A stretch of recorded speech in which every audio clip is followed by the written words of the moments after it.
Hi all my viewers, you are listening the Alpha King Love Stories, and I hope you will enjoy it. There's one request to all, please subscribe my channel so I can share with you more stories. Your one subscribe are really mean to me. Now please listen. Chapter 1. The quiet in my small apartment this morning wasn't peaceful. It was the silence before a quake. Every breath felt too loud, every floorboard a potential alarm. My son, Leo, was still sleeping, a small bundle of peace in the next room. At 5 years old, his dreams were the only things in my life untouched by struggle. The gray dawn light through the window didn't promise a new day. It just painted the world in the same shades of worry I always saw. My reflection in the cracked mirror by the door was a stranger. Where was the girl who once believed in summer stars? Gone. In her place was a woman with a jaw set like flint and eyes that held the weight of 1,000 weary nights. A voice, sharp and cold as shattering ice, echoed from the deepest part of my memory. You are a disappointment, Selene, a stain on this family's name. My father's final words. I pushed the memory down. I had to. For Leo, I had to be unbreakable. My battlefield was the Maple Street Diner. It was a symphony of greasy chaos. The clatter of plates, the hiss of the grill, the thick smell of burnt coffee and regret. The same tired faces watched me every day. They didn't see me. They saw the cautionary tale. The girl who flew too close to some imagined sun and fell into the mud. I pasted on a smile, a brittle, fragile thing. More coffee, Mr. Peterson? The old man just grunted, not looking up from his paper. The smile stayed fixed. It was part of the uniform. But underneath, my mind was a frantic calculator. Tips from table 3, maybe an extra $1 from the couple in the booth. It was the frantic drumbeat of survival, the sound of keeping a roof over Leo's head. And then a voice slicked over the noise, oily and familiar. Well, if it isn't Selene, still here I see.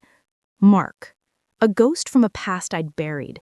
His face was fuller now, bloated with small-town satisfaction. He leered from his booth, his friends snickering. Some roads just go in circles, don't they? A hot flush of humiliation crawled up my neck. I turned away, my knuckles white on the coffee pot handle. Be invisible. Just be invisible. Later, my boss Frank called me to the back. His office was a closet that smelled of old onions and desperation. Selene, got an opportunity for you, a big one. My stomach twisted into a cold knot. Catering gig, up at the Crestwood Manor, big diplomatic thing. Humans and, well, the shifters, from the Blackwood territories. He jerked his head toward the dark, foreboding tree line that bordered our town, a place from nightmares. They need servers who can be silent, invisible. I thought of you. My heart began to hammer against my ribs. Shifters, stories told to frighten children. It was madness. Then he named a figure, a stunning, impossible number. It wasn't just money. It was security. It was new shoes for Leo that didn't have holes. It was a bus ticket to a place where no one knew my name. It was hope, a tiny, defiant flame in the endless dark. It's just one night, Frank pressed, his breath stale. Highborn wolves, they're civilized. A shiver traced my spine. I didn't know what scared me more, the uncivilized ones or the ones who were good at pretending. But I thought of Leo's flapping shoe sole. I thought of the whispers. I took a deep, shuddering breath. The words felt like they came from someone else. Okay, I'll do it. Far from the diner's grime, in a fortress of stone that scraped the sky, a king sat on a throne that felt carved from glacier ice. Adrian Blackwood, the Alpha King. The cold of the high stone throne seeped into his bones, a chill that had nothing to do with the mountain air. He was a ruler, a predator, and a man with a silent, screaming void where 3 days of his life should have been. The Silverfang delegation grows restless, my king. The voice belonged to Lord Vex, elder of the Wolf Council. His face was calm, but his scent was all sharp ambition and ozone. Their patience wears thin. Your union with Lady Isilda is not just a promise, it is a shield for our people. Adrian's storm-gray eyes flipped toward the man. My duty is not in question. Of course not, Vex agreed smoothly. But a king must secure his legacy. A true heir, born of pure alpha lines, would silence the whispers forever. It would cement your reign. Whispers. The word was a needle. The whispers were about the gap, the missing days. The official story was a border ambush, a head injury, a convenient lie. But Adrian knew, in a place he could never voice, that it was a lie. It was a phantom limb, aching for something that wasn't there. And sometimes, on the wind, a scent, wild lilac and damp earth, a scent that made the wolf within him stir with a desperate, nameless longing. It was a madness. The peace summit with the human envoys is tomorrow, Adrian stated, changing the subject. That is the priority now. A distraction, Vex said, with a hint of steel in his tone. Your legacy will not be written in treaties with fragile humans, my king. It will be written in the strength of your bloodline. Adrian rose, his sheer size making the air feel thin. My legacy, he growled, the sound vibrating in the stone, is mine to write. Do not forget who sits on this throne. Vex bowed, the picture of deference. Never, my king. Liar. The word screamed in Adrian's mind. He swept from the hall, the weight of his crown, real and imagined, crushing. He needed to run, to escape the gilded cage of his own citadel. Standing on a high balcony, the wind tearing at his hair, a gust bride Aden. Faint, almost nothing. Lilac and earth. A low growl rose unbidden, his wolf clawed inside him, enraged by a memory that didn't exist. He didn't know what it was, but he knew, with a chilling certainty, that something had been stolen from him. He was a king built upon the lie that he was whole, and that lie was beginning to crack. The moment I stepped into Crestwood Manor, I knew my mistake was catastrophic. The air was thick with wealth and whispered power. Crystal chimed. People spoke in low tones of things I could never understand. I was a sparrow in a hall of hawks. My clean uniform felt like a costume of sackcloth. My mission? Be a ghost. Refill glasses. Vanish. Don't be seen. And then I saw him. A man taller and broader than anyone else. A presence that bent the light around him. He stood with his back to me, a pillar of silent authority. My feet froze to the marble. My tray of empty flutes weighed a ton. It can't be him. It was a dream, a mistake, a lifetime ago. But I couldn't look away. As if feeling my stare, he began to turn. Just a fraction. I saw his profile. The world stopped. The air vanished from my lungs. The sharp line of his jaw, the dark hair. It was him. The boy from that lost summer. But he was harder now. A man carved from winter stone. The Alpha King. Panic, pure and electric, shot through me. I had to leave. Now. I turned to flee, to melt back into the shadows. But it was too late. Our eyes locked across the crowded room. For a heartbeat, his gaze swept over me, blank, cold, utterly indifferent. Nothing. No recognition. The cut was so deep I felt it in my soul. He had forgotten me. The relief I should have felt was just a hollow ache. I began to turn away, the ghost I was meant to be.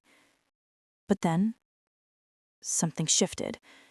His head snapped back toward me, his entire body going rigid. The indifference in his eyes vanished, incinerated by a raw, predatory intensity that pinned me where I stood. His nostrils flared, and his eyes, they blazed with a fire of disbelief, of fury, of something so primal it stole my breath. He still didn't know who I was, but his wolf did. And that was so much worse. Without a word, he took a single, deliberate step in my direction. The ghost had just become the prey. Chapter 2. The Scent of a Lost Dream. The droning voice of the human envoy was a distant buzz. Adrian held a glass of wine, a prop in a tedious play. He nodded, his face a mask of royal patience. But inside, his wolf paced, bored and restless. The scents of the hall, perfume, roasted meat, were cloying. This was a distraction, a pointless game. Then it happened. Not a sight, not a sound, a scent. Lilac and damp earth. It cut through the stifling air like a lightning streak, spearing the very core of his being. It was a scent of memory, of longing, of home. The word echoed in his mind, nonsensical and absolute. Home. His glass trembled. The envoy's voice faded to nothing. His entire world narrowed to that single impossible fragrance. And the beast inside him, chained for years by iron discipline, shattered its bonds. Mine. The word was silent, echoing in his bones, not his ears. His head snapped up. His eyes, now blazing with molten gold, scanned the room with a hunter's terrifying focus. He was no longer a king. He was a predator on a scent. And then he saw her, the serving girl, trying to slip away. He had dismissed her moments before. Now, her scent called to him like a beacon in a storm. He had never seen her before, so why did his soul scream for her? A low, involuntary growl rumbled in his chest, a primal, dangerous sound that silenced the envoy mid-sentence. Adrian didn't notice. He didn't care. His world had tilted. "My king!" Lord Vex came up to him at the elbow, voice sharp with alarm. "Is something wrong?" Adrian ignored him. He took a step forward, eyes locked on the girl. She was fleeing now, panic in her movements. Her terror was a scent too, sharp beneath the lilac, and it called to every protective instinct he possessed. "Adrian!" Vex hissed, grabbing his arm. Mistake. Adrian shook him off with a violent jerk. He had to get to her. He had to know. What was the sorcery? What was this violent certainty that a piece of his soul was in this room and it was trying to run from him? He started moving, long strides eating the distance. People melted away, eyes wide with fear. They saw the Alpha King, but for the first time, they were seeing the wolf. And it was free. I ran. That was all I knew. My heart was a wild drum, beating run, run, run. My feet flew over polished marble. I didn't look back. I could feel his gaze like a brand on my skin. I pushed through a set of heavy doors into a long, empty corridor lined with stern portraits. Their painted eyes judged me. The hall ended at a door. I threw it open, stumbling into the cold, biting night. A moonlit garden. Manicured hedges, dormant roses, stone benches. Shadows danced, offering 1,000 hiding places and 1,000 threats. I pressed into a shallow alcove, trembling uncontrollably. What scared me? More that he remembered, or that he didn't, and was coming anyway? A large, dark shadow fell over me. I looked up. My blood turned to ice. He was there. He hadn't run. He had simply appeared, blocking the moonlight, a towering silhouette of power and simmering rage. "Who are you?" His voice was a low growl. Not the voice from my memories. Something darker, more dangerous. No one," I stammered, my voice trembling. "I'm just a server. I got lost." He took a step closer. The air crackled. "Don't lie to me." Each word was a sharp blow. His eyes glowed with a faint golden light. "What did you do?" "Do?" I whispered, confused and terrified. "I didn't do anything." "The scent," he bit out, his jaw tight. "Why do you smell like my memories? Why do you smell like mine?" My thoughts spun. He knows. The wolf knows. The realization didn't comfort me. It terrified me. This wasn't the boy from that summer. This was a king, a predator. I had to protect Leo. That thought was my anchor. He could never know. If this cold king discovered he had a son, a half-human son, what would he do? Would he take him, hide him, see him as a stain? A cold fury began to mix with my terror. It gave me strength. "I don't know what you're talking about," I said, my voice shaking but firm. "You're mistaken. Let me go!" In the heavy silence, I tried to push past him. He moved with impossible speed, blocking my path. His presence was a cage. Under his burning stare, my fear hardened into defiance. "I am the king," he said, his voice a lethal whisper, "and I do not make mistakes." My world tilted. He reached out, his movements slow. His fingers, surprisingly gentle, brushed a stray strand of hair from my face. The touch was electric. Fire bloomed beneath my skin, a shocking heat that raced through every nerve. It was a connection, a recognition so profound it stole my breath, and in his eyes for a fleeting second I saw not the furious king, but the lost, confused boy, haunted by a ghost. In that heartbreaking moment, the tension shifted, becoming something fragile and terrifying. I saw my chance. With a surge of adrenaline, I shoved past him, my shoulder brushing the solid wall of his chest, and I ran. I ran through the dark gardens, slipping on cold stone, not daring to look back, the ghost of his touch burning on my skin.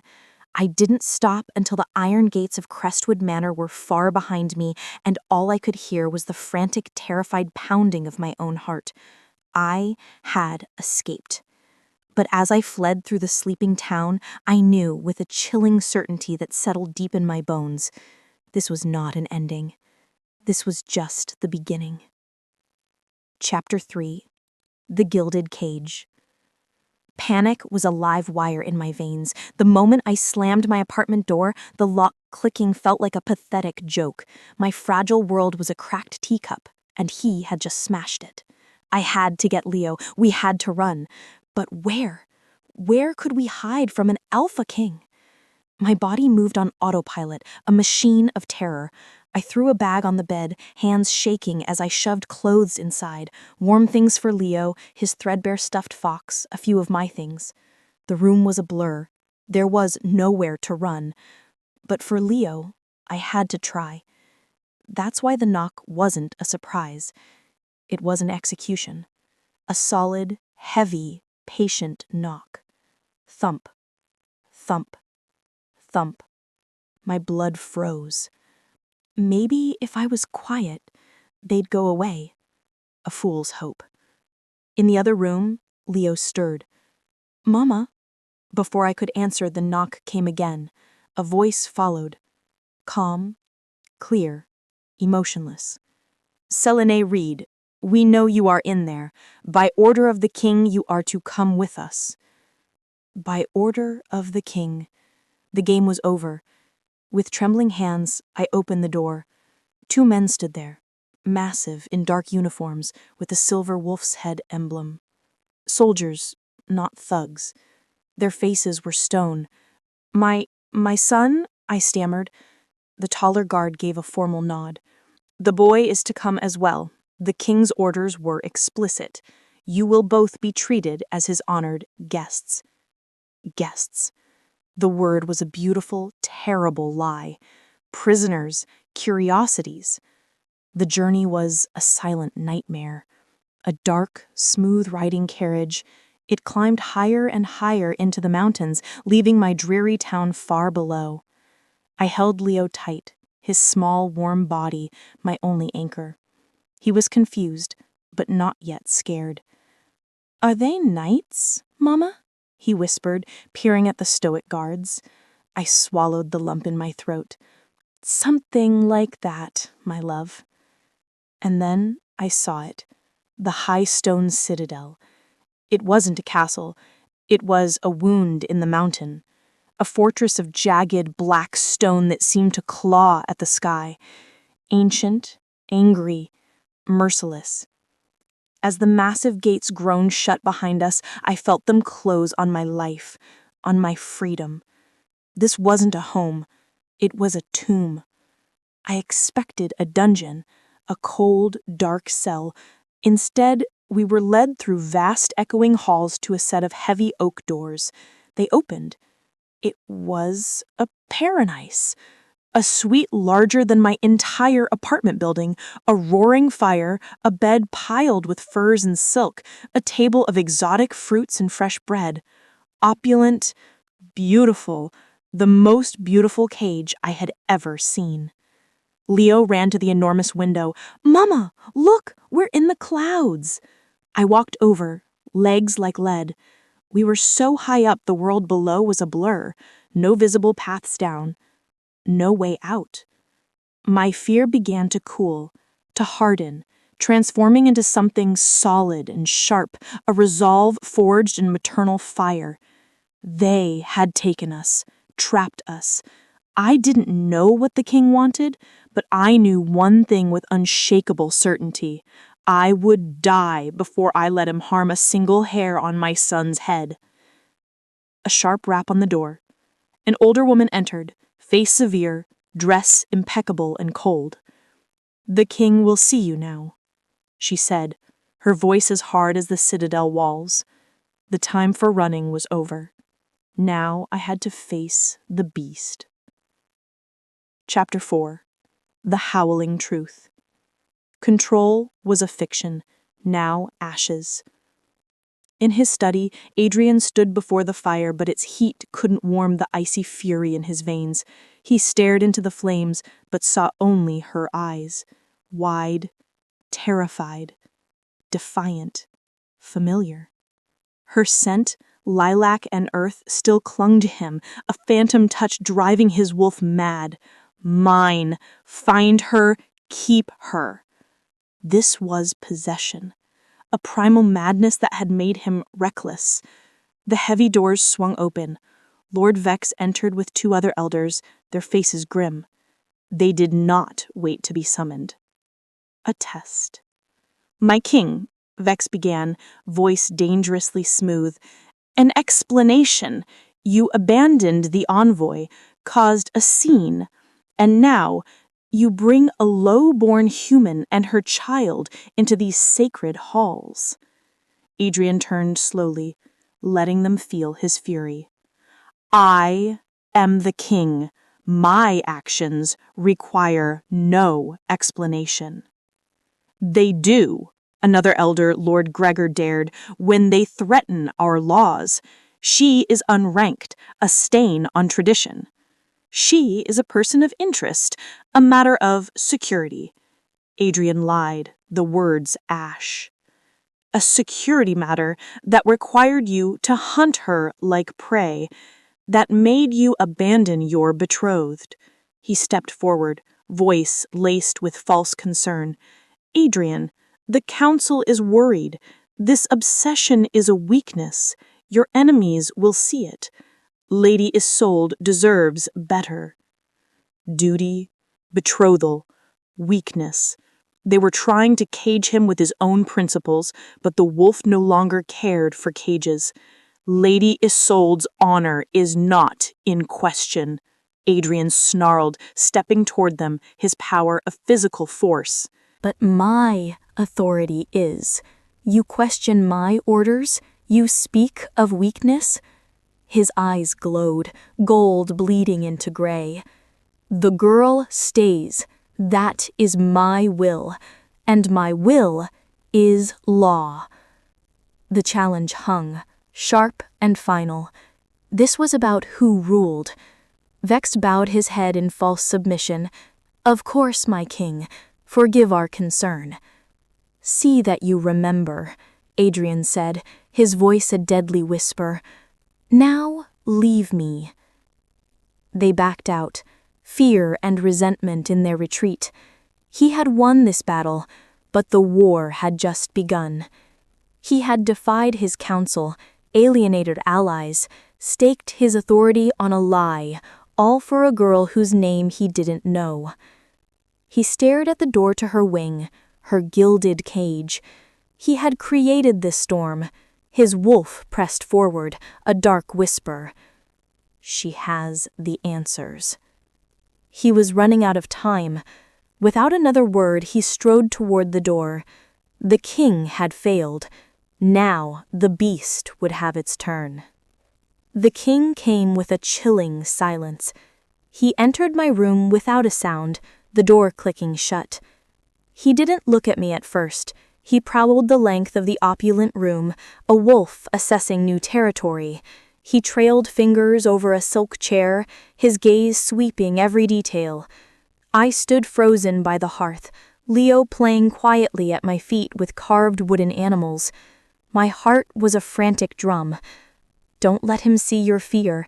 Don't let him see Leo is your weakness. Finally, he stopped. He turned. His eyes, dark and intense with a sliver of burning gold, pinned me. You ran. A statement. A sin. I was scared. Of me. A strange, curious note. I swallowed, throat dry. Yes. But I didn't say of what. I lifted my chin, a tiny defiance. I don't belong here. A humorless, fleeting smile. On that, we agree. He took a step closer. The air grew thick.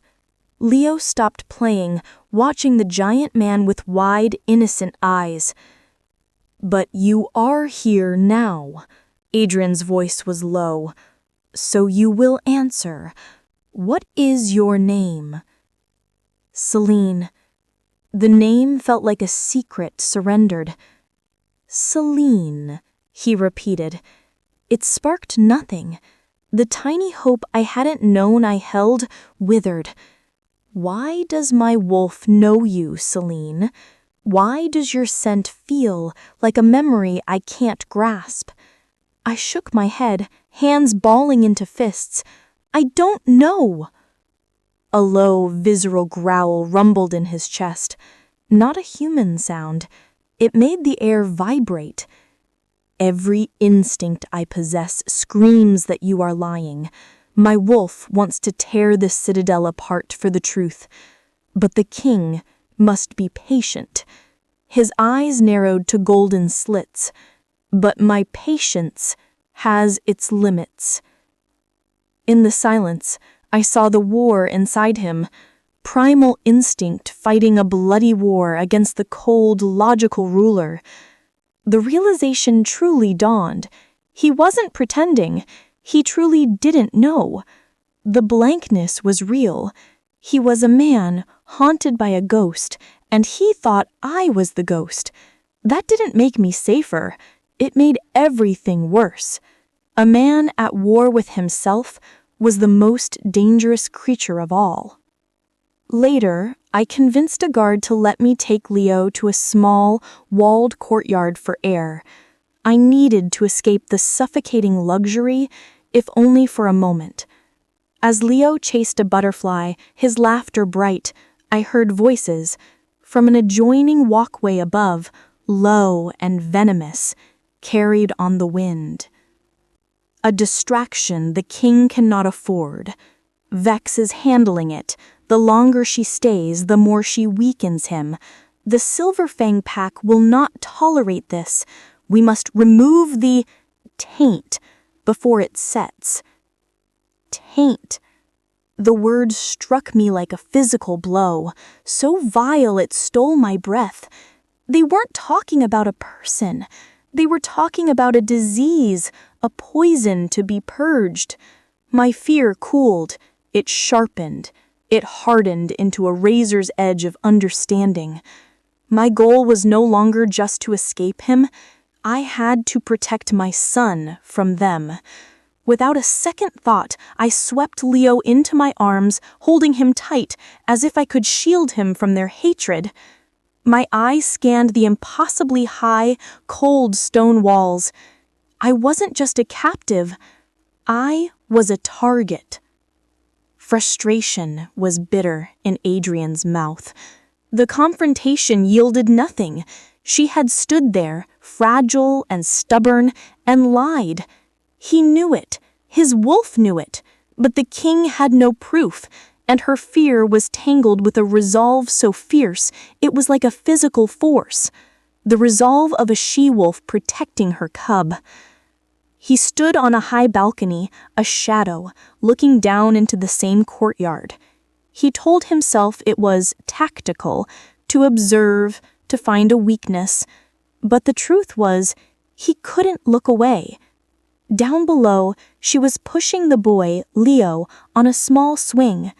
The afternoon sun caught her hair, turning it to molten bronze, and she was smiling, a real smile, soft, unguarded. It transformed her face, chasing shadows from her eyes. A smile of pure, unconditional love. I watched her laugh, a sound too distant to hear, but I saw the shape of it on her lips. And as I watched, something inside him broke. The world fractured. For a single, blinding second, the stone balcony vanished. The cold air was replaced by the warm, heavy air of a summer night. He smelled it, overwhelming scent of lilac and freshly cut grass. A feeling, cool, soft earth beneath his palms. A sound, her laughter, free, joyful, unrestrained. A flash, a blurry image, a canopy of brilliant stars, a silver moon. Her face tilted up, eyes sparkling with a light he had never seen. The world slammed back into focus. He was on the balcony. The air was cold.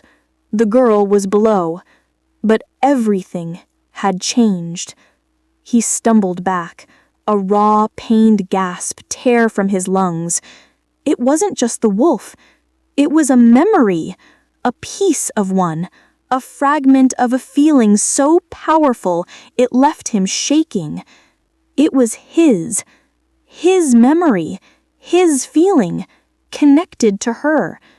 The walls around the hole in his past crumbled to dust. The lies were exposed. They hadn't just hidden an enemy attack. They had hidden her. They had stolen a piece of his life. The confusion burned away, incinerated by a cold, white-hot certainty. His obsession was not an obsession. It was a haunting. His goal transformed. It was no longer about understanding a strange connection. It was about reclaiming a stolen past, uncovering a betrayal at the heart of his throne. His eyes locked on her again, no longer with confusion, but with a new, terrifying, absolute focus. She wasn't just a puzzle. She was the key. As fire bloomed beneath his skin, he turned from the balcony.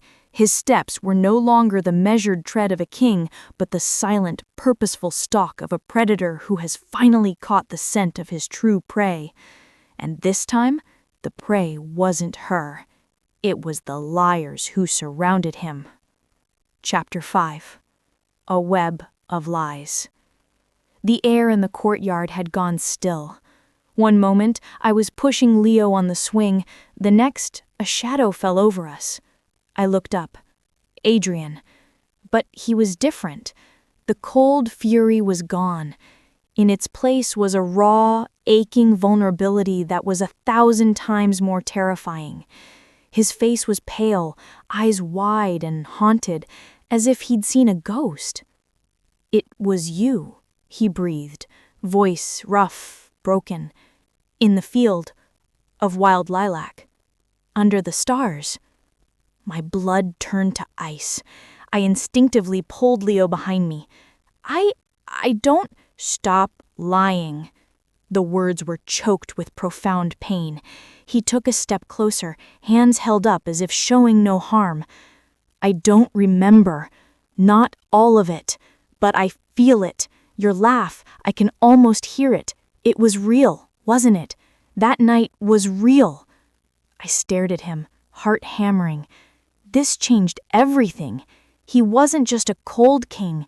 He was a man who had been wounded, robbed, staring at me as if I were the only thing that could make him whole. The lie I clung to suddenly felt cruel, Between us, something cracked. "What did they do to me?" he whispered, kingly authority stripped away, leaving a lost, desperate man. What was taken from me? The question hung, heavy and fragile. I could see the path. I could tell him everything about the boy from that summer, about the promises, about the child.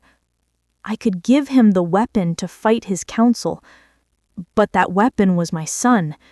What would this broken, powerful man do with that truth? Could I trust him to protect Leo, or would he see him only as a pawn? My own survival no longer mattered, only Leo's. In the stillness, I made a choice. Not the whole truth, but not a lie. A first, terrifying step.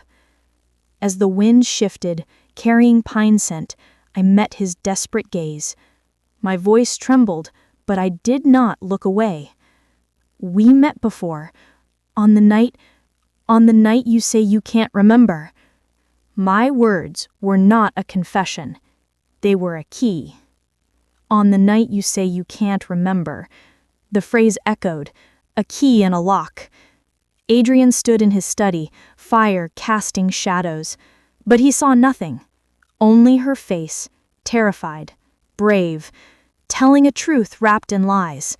The memory fragment was an anchor, a solid point in the chaos of his stolen past. The king who had been content to wait died. In his place, the wolf and man merged into a single, deadly weapon to hunt for the truth. He knew his first target. Moments later, he strode through the great hall, boots echoing like hammer blows. Guards melted away.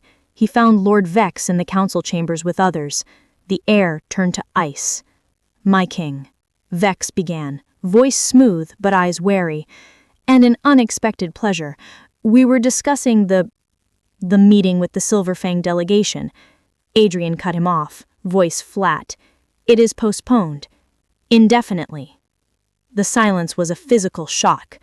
To postpone such a meeting was a political earthquake, a rejection of the alliance, a rejection of Lady Isolde. Vex's face remained placid, but a muscle twitched in his jaw. "May I ask why?" "You may not," Adrian said, taking a deliberate step into the room.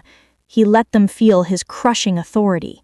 He was not asking, he was declaring war. "Send a raven to Lord Gregor. Inform him a matter of internal security requires my complete attention. That is all." He had thrown the first stone. Publicly, deliberately, defied their most cherished plan, all because of the ghost of a memory. He had chosen the unknown girl over the powerful she-wolf, and he wanted them to know it. Before they could respond, he turned and left, the swirl of his cloak dismissive. Good. Let them burn. But he wasn't finished. He descended to the barracks, seeking one man. Kale. An older wolf, scarred, loyalty absolute since Adrian saved his life years ago. He found him sharpening a blade. Kale. The older wolf was on his feet instantly. "My king. The official records of my accident, the border incident, they are sealed." Kale nodded. "By council order." "I want the real records." Adrian growled, low and guttural.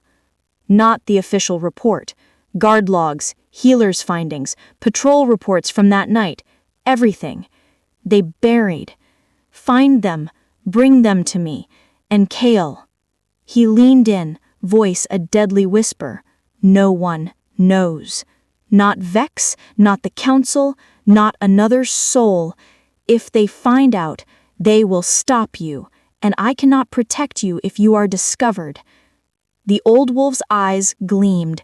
He understood the risk, a suicide mission, but there was no fear, only unwavering loyalty. "It will be done, my king." As he left, Adrian felt the first stirrings of something that wasn't just rage, a cold, clear, purposeful clarity. He had committed to a path of no retreat.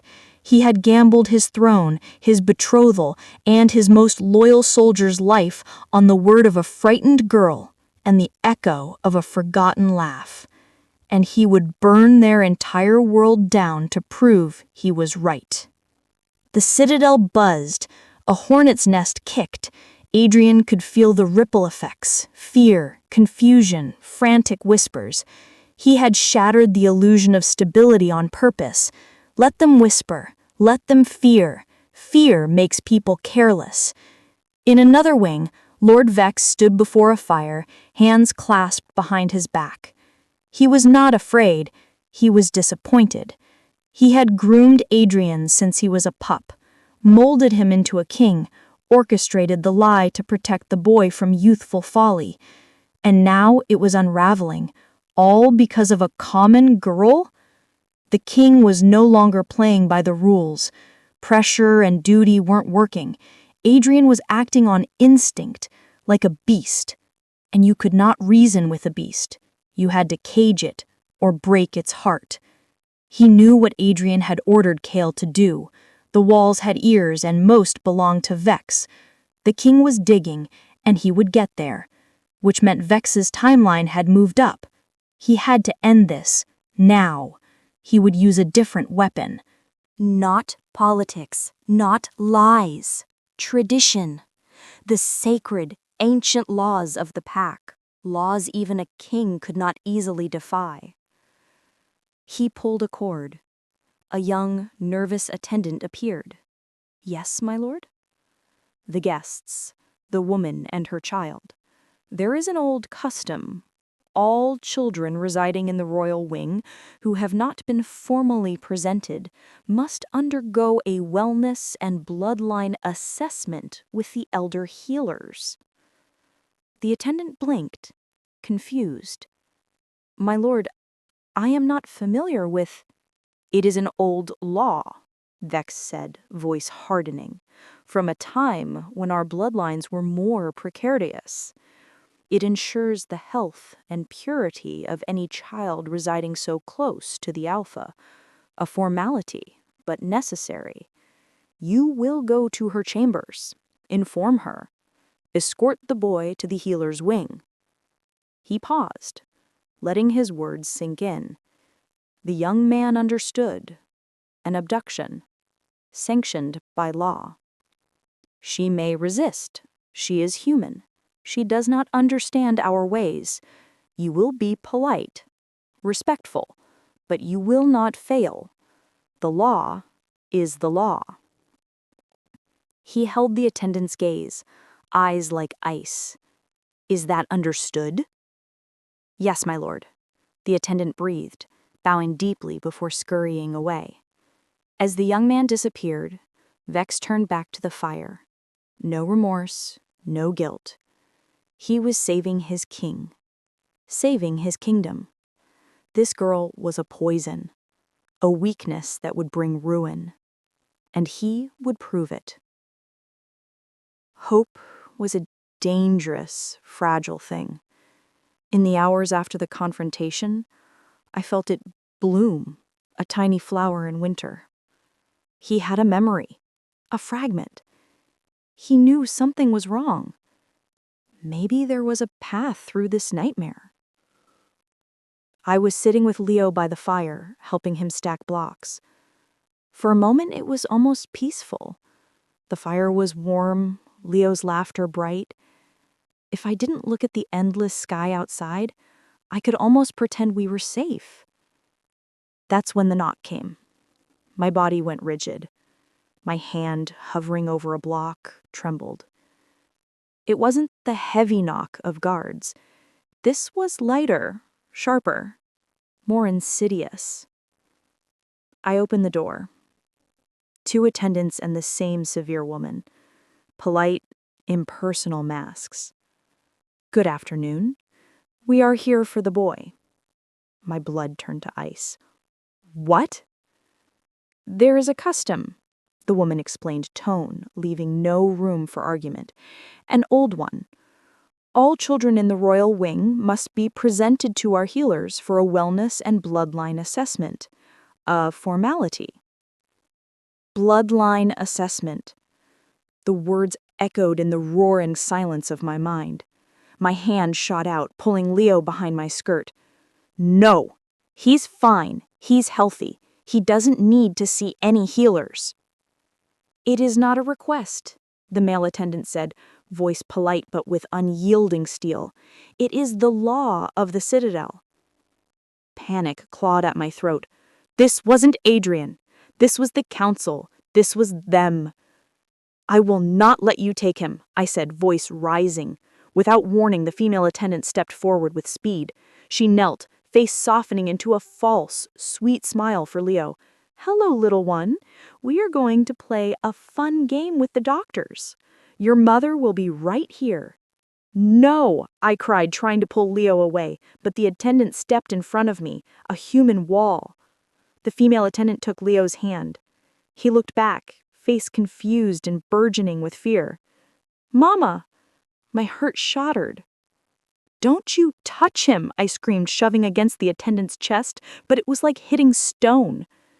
They were leading him out the door. My son, my world. They were taking him. The moment the door clicked shut, my strength gave out. A scream, raw and ragged with pure agony, tore from my throat. I pounded on the unyielding wood until my fists were bruised and numb. They had him. They had taken my son. In that single horrific moment, the fragile hope in my chest was ripped out by the roots. Fear, confusion, despair burned away, incinerated by a single towering emotion: rage. My tears stopped, my breathing evened. I stood up, back straight, hands clenched into white-knuckled fists. The point of no return had been crossed. This was no longer about a forgotten past. This was about my child. I walked to the door, stepped steady and silent, filled with a terrible, deadly purpose. I didn't know who I was going to have to destroy to get him back, but I was going to start with the king. Chapter 6: The Queen's Wrath. Rage was a river of fire in my veins. It burned away fear, scorched away tears, left a landscape of pure, incandescent fury. I stormed through the cold corridors, a woman possessed. I didn't know the way to the king's chambers, but my body moved with a purpose as pure as a drawn blade. I was going to find Adrian. He was either going to give me back my son, or I was going to tear the truth from his throat. Guards saw the look in my eyes, a storm of grief and fury, and stepped aside. They saw a she-wolf defending her cub. But then, as I rounded a corner into a vast hall, a figure stepped from the shadows. Lord Vex. He stood, hands clasped behind him, a small, knowing, cruel smile on his lips, a wall of calm, smiling malice.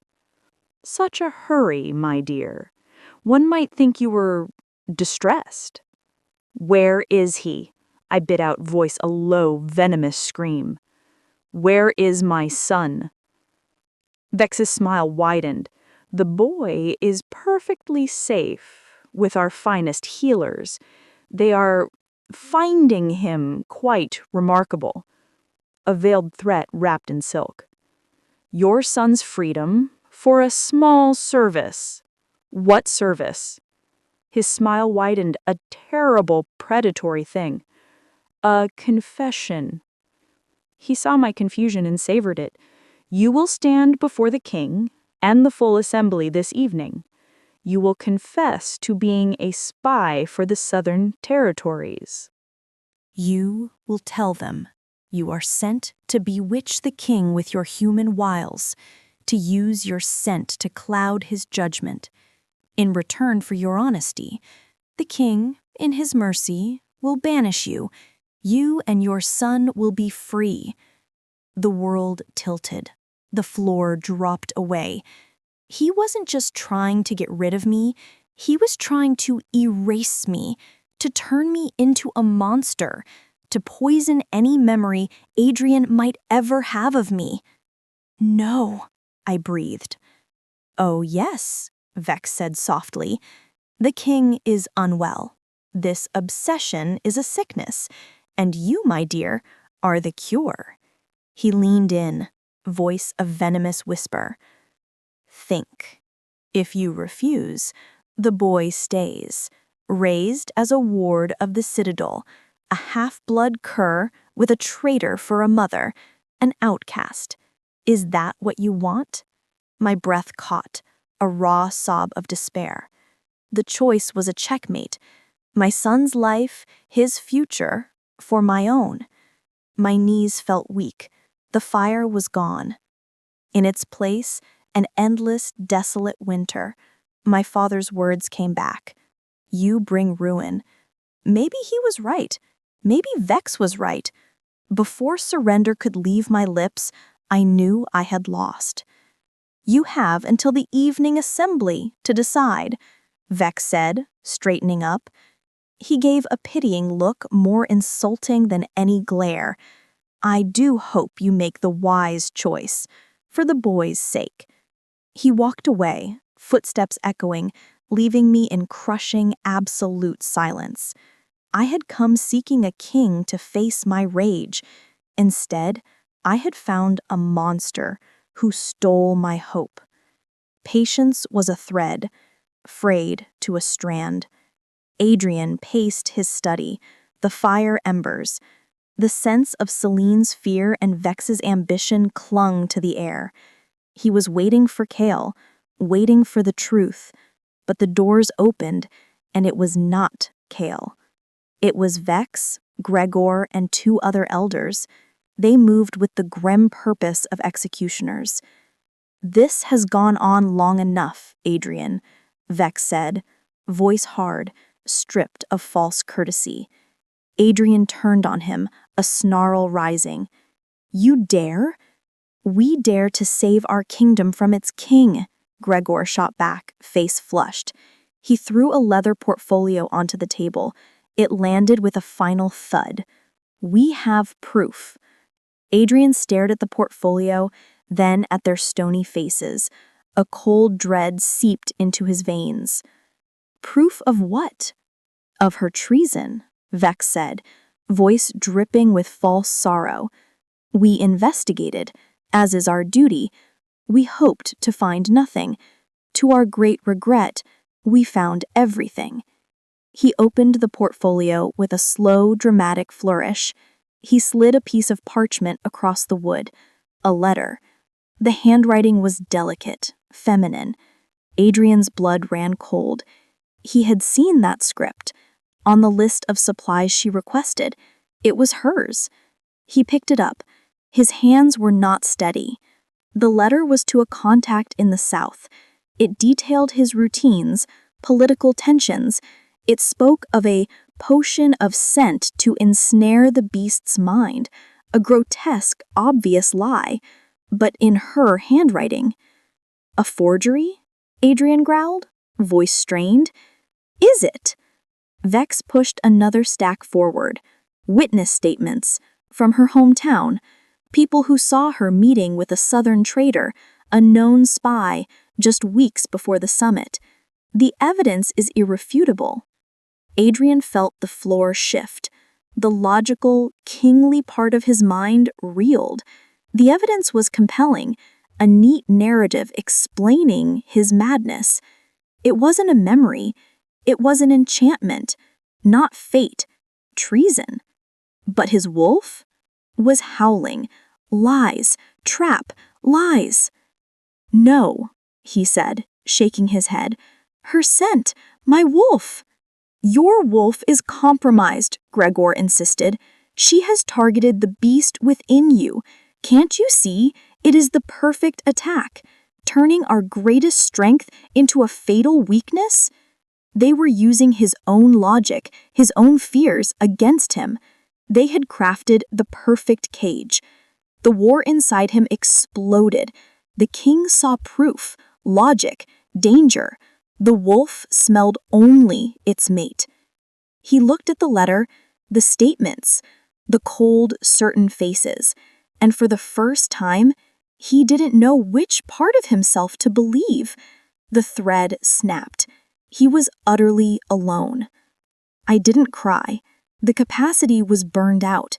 I sat on the edge of the luxurious bed, silence roaring in my ears.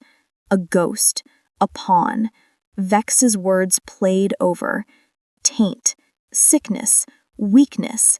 They echoed my father's. You bring ruin. Maybe they were right. Before I reappeared, Adrian was a king, stable, respected. Now chaos, war with his council, betrothal and jeopardy, all because of me, because of a forgotten night. I couldn't get Leo's face out of my mind. His confusion, his fear. I had brought him into this. My mistake years ago led him here. My deepest flaw rose and swallowed me whole.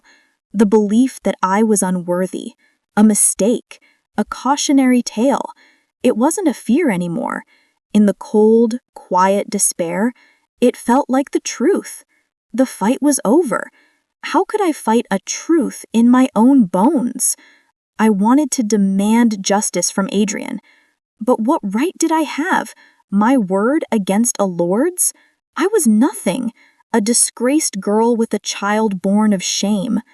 But my son was everything. He deserved a life, even if it was without me. Even if he grew up thinking his mother a monster, at least he would grow up, safe, free.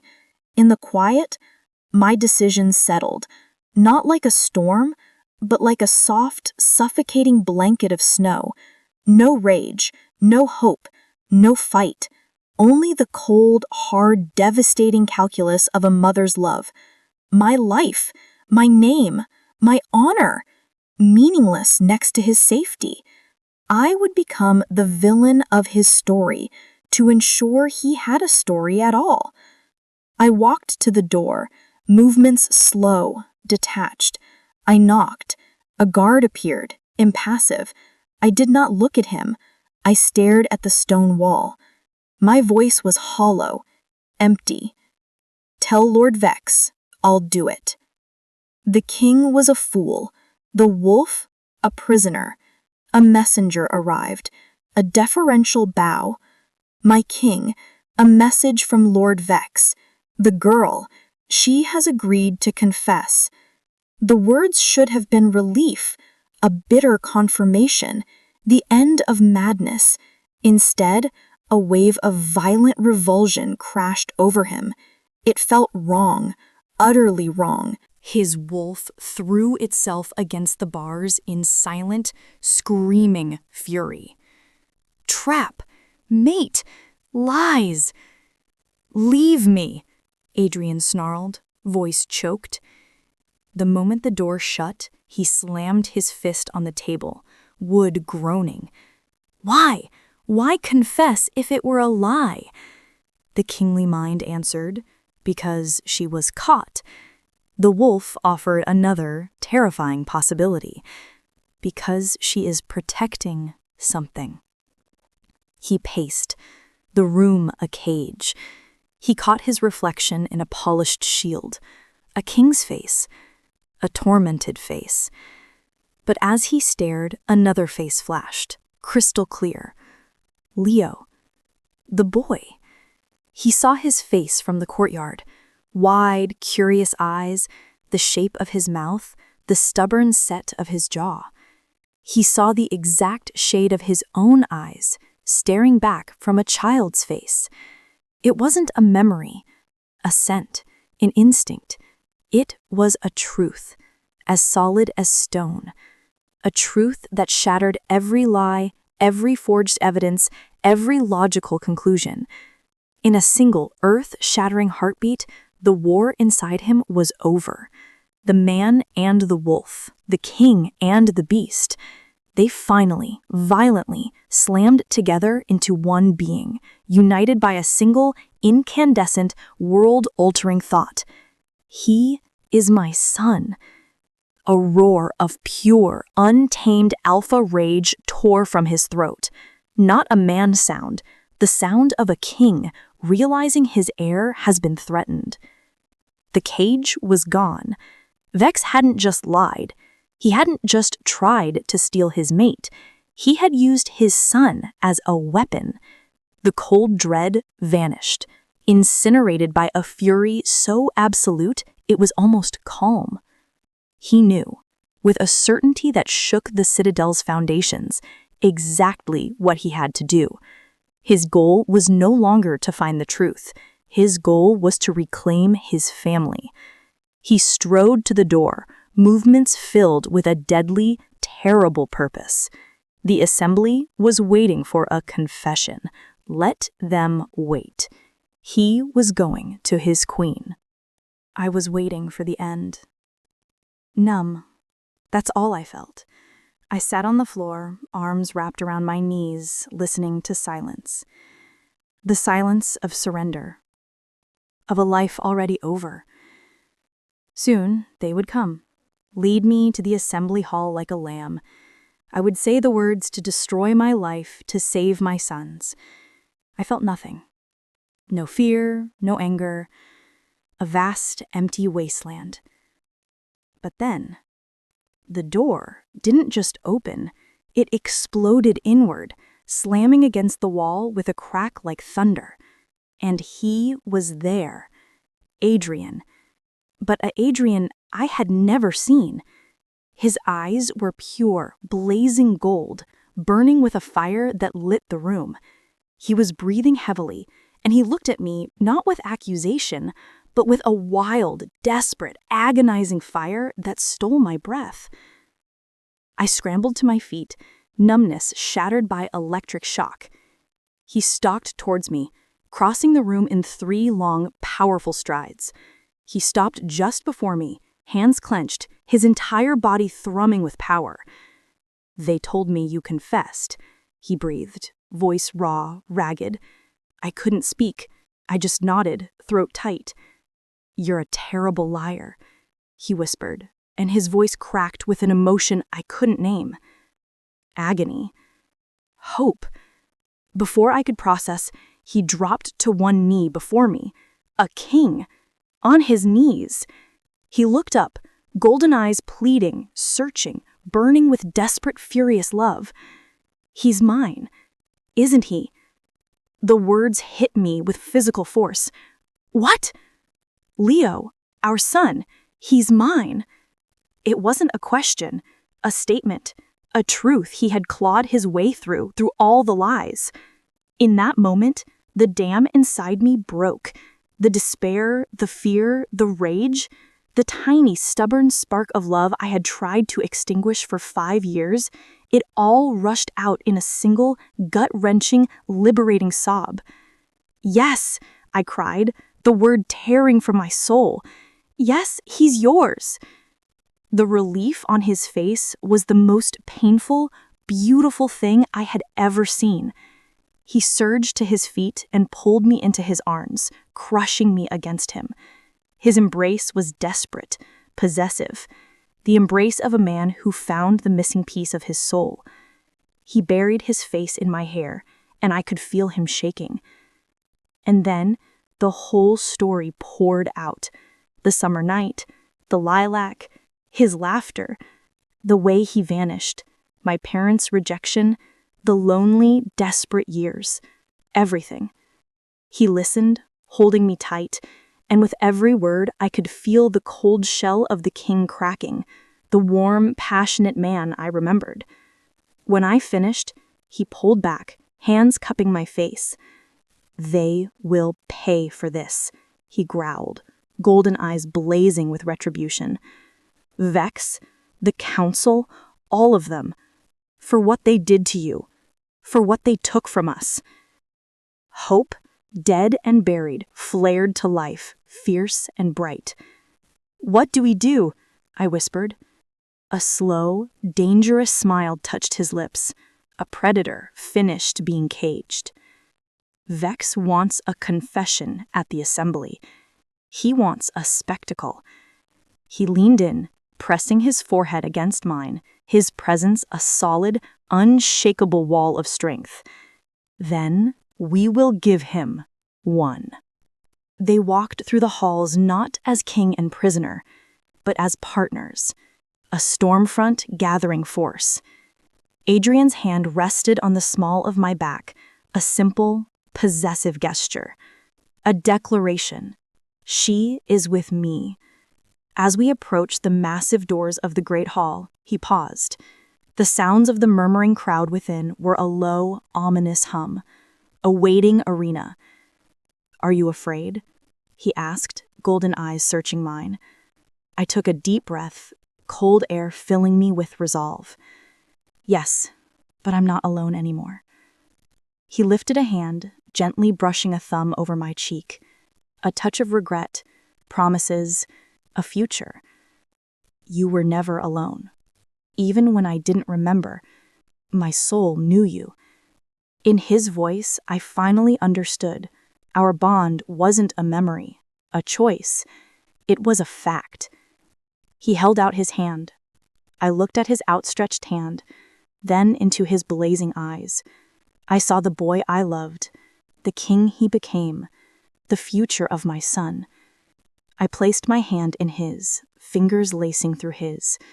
His grip was warm, strong, sure. Together. He nodded to the guards. The great doors swung open, revealing the sea of hostile, waiting faces. We stepped across the threshold, not into a trap, but onto our stage.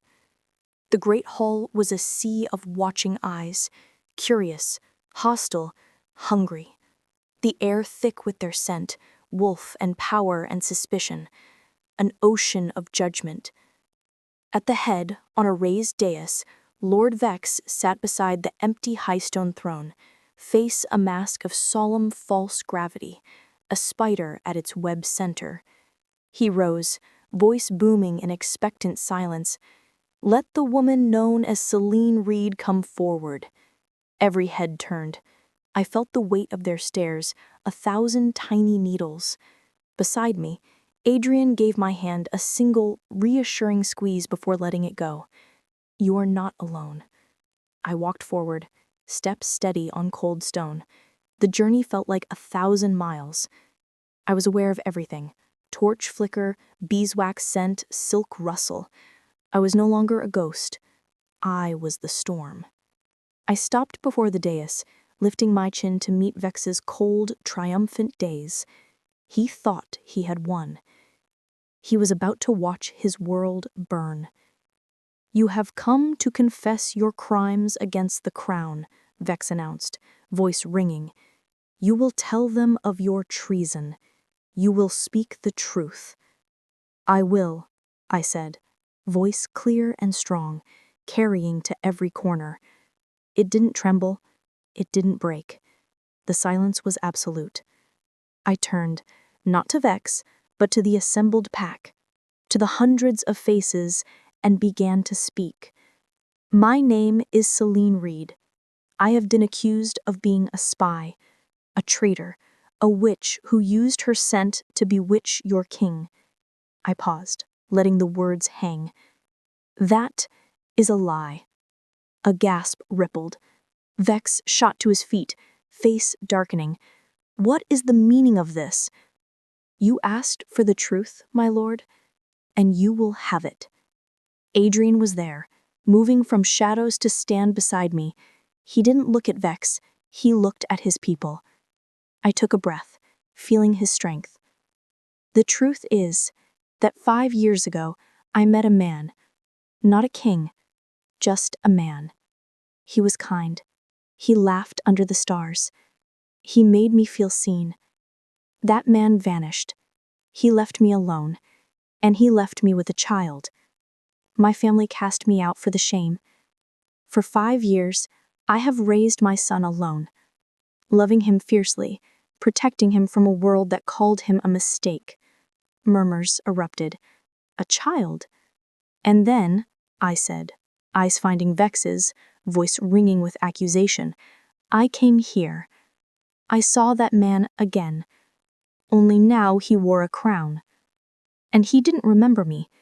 He didn't remember our son, because someone had stolen his memories. Someone had lied to him. Someone had lied to all of you." The hall exploded into chaos, shouts, accusations. Vex's face was pure, murderous rage. Lies! She is a traitor spinning tales. Is she? Adrian's voice silenced the room. He held up a roll of parchment, its seal broken. Cale stood near the doors, a fresh cut on his cheek, eyes grimly satisfied. This is the original healer's report from the night of my accident. It speaks not of a border skirmish, but of a memory-wiping poison found in my blood, a poison from the northern clans, not the south. He let that truth sink in, a hammer blow. I was not wounded in battle. I was the target of an assassination attempt, a truth my own council, led by Lord Vex, decided to bury. They lied to me. They lied to you. They used my injury to control me. He turned, golden eyes blazing, and took my hand, lacing his fingers through mine in a gesture of absolute, public possession. They did not want you to know the other truth they buried. This woman is not a traitor. She is my mate. The collective gasp was a physical force. And the child, he said, voice ringing with pride and fury, the boy they tried to use as a weapon against her, Leo, is my son, my firstborn, and he is your future heir. In the stunning, absolute silence, the truth settled. The central question was answered, the conflict over. I stood not as a prisoner, but as a queen, my hand held by my king, my past reclaimed. The immediate aftermath was righteous chaos. Loyalty ran deeper than politics. Younger wolves surged forward, voices rising in a roaring wave of support. Older families allied with Vex looked stunned, betrayed. Guards! Seize him! Adrian's voice cut through the noise. He pointed a steady finger at Vex. Seize them all for treason against the crown. Cale and the royal guard moved as one. Vex didn't fight. He stood, face a mask of stunned, bitter disbelief. His perfect plan, his lifetime of manipulation, turned to ash. As they led him away, he finally met Adrian's gaze.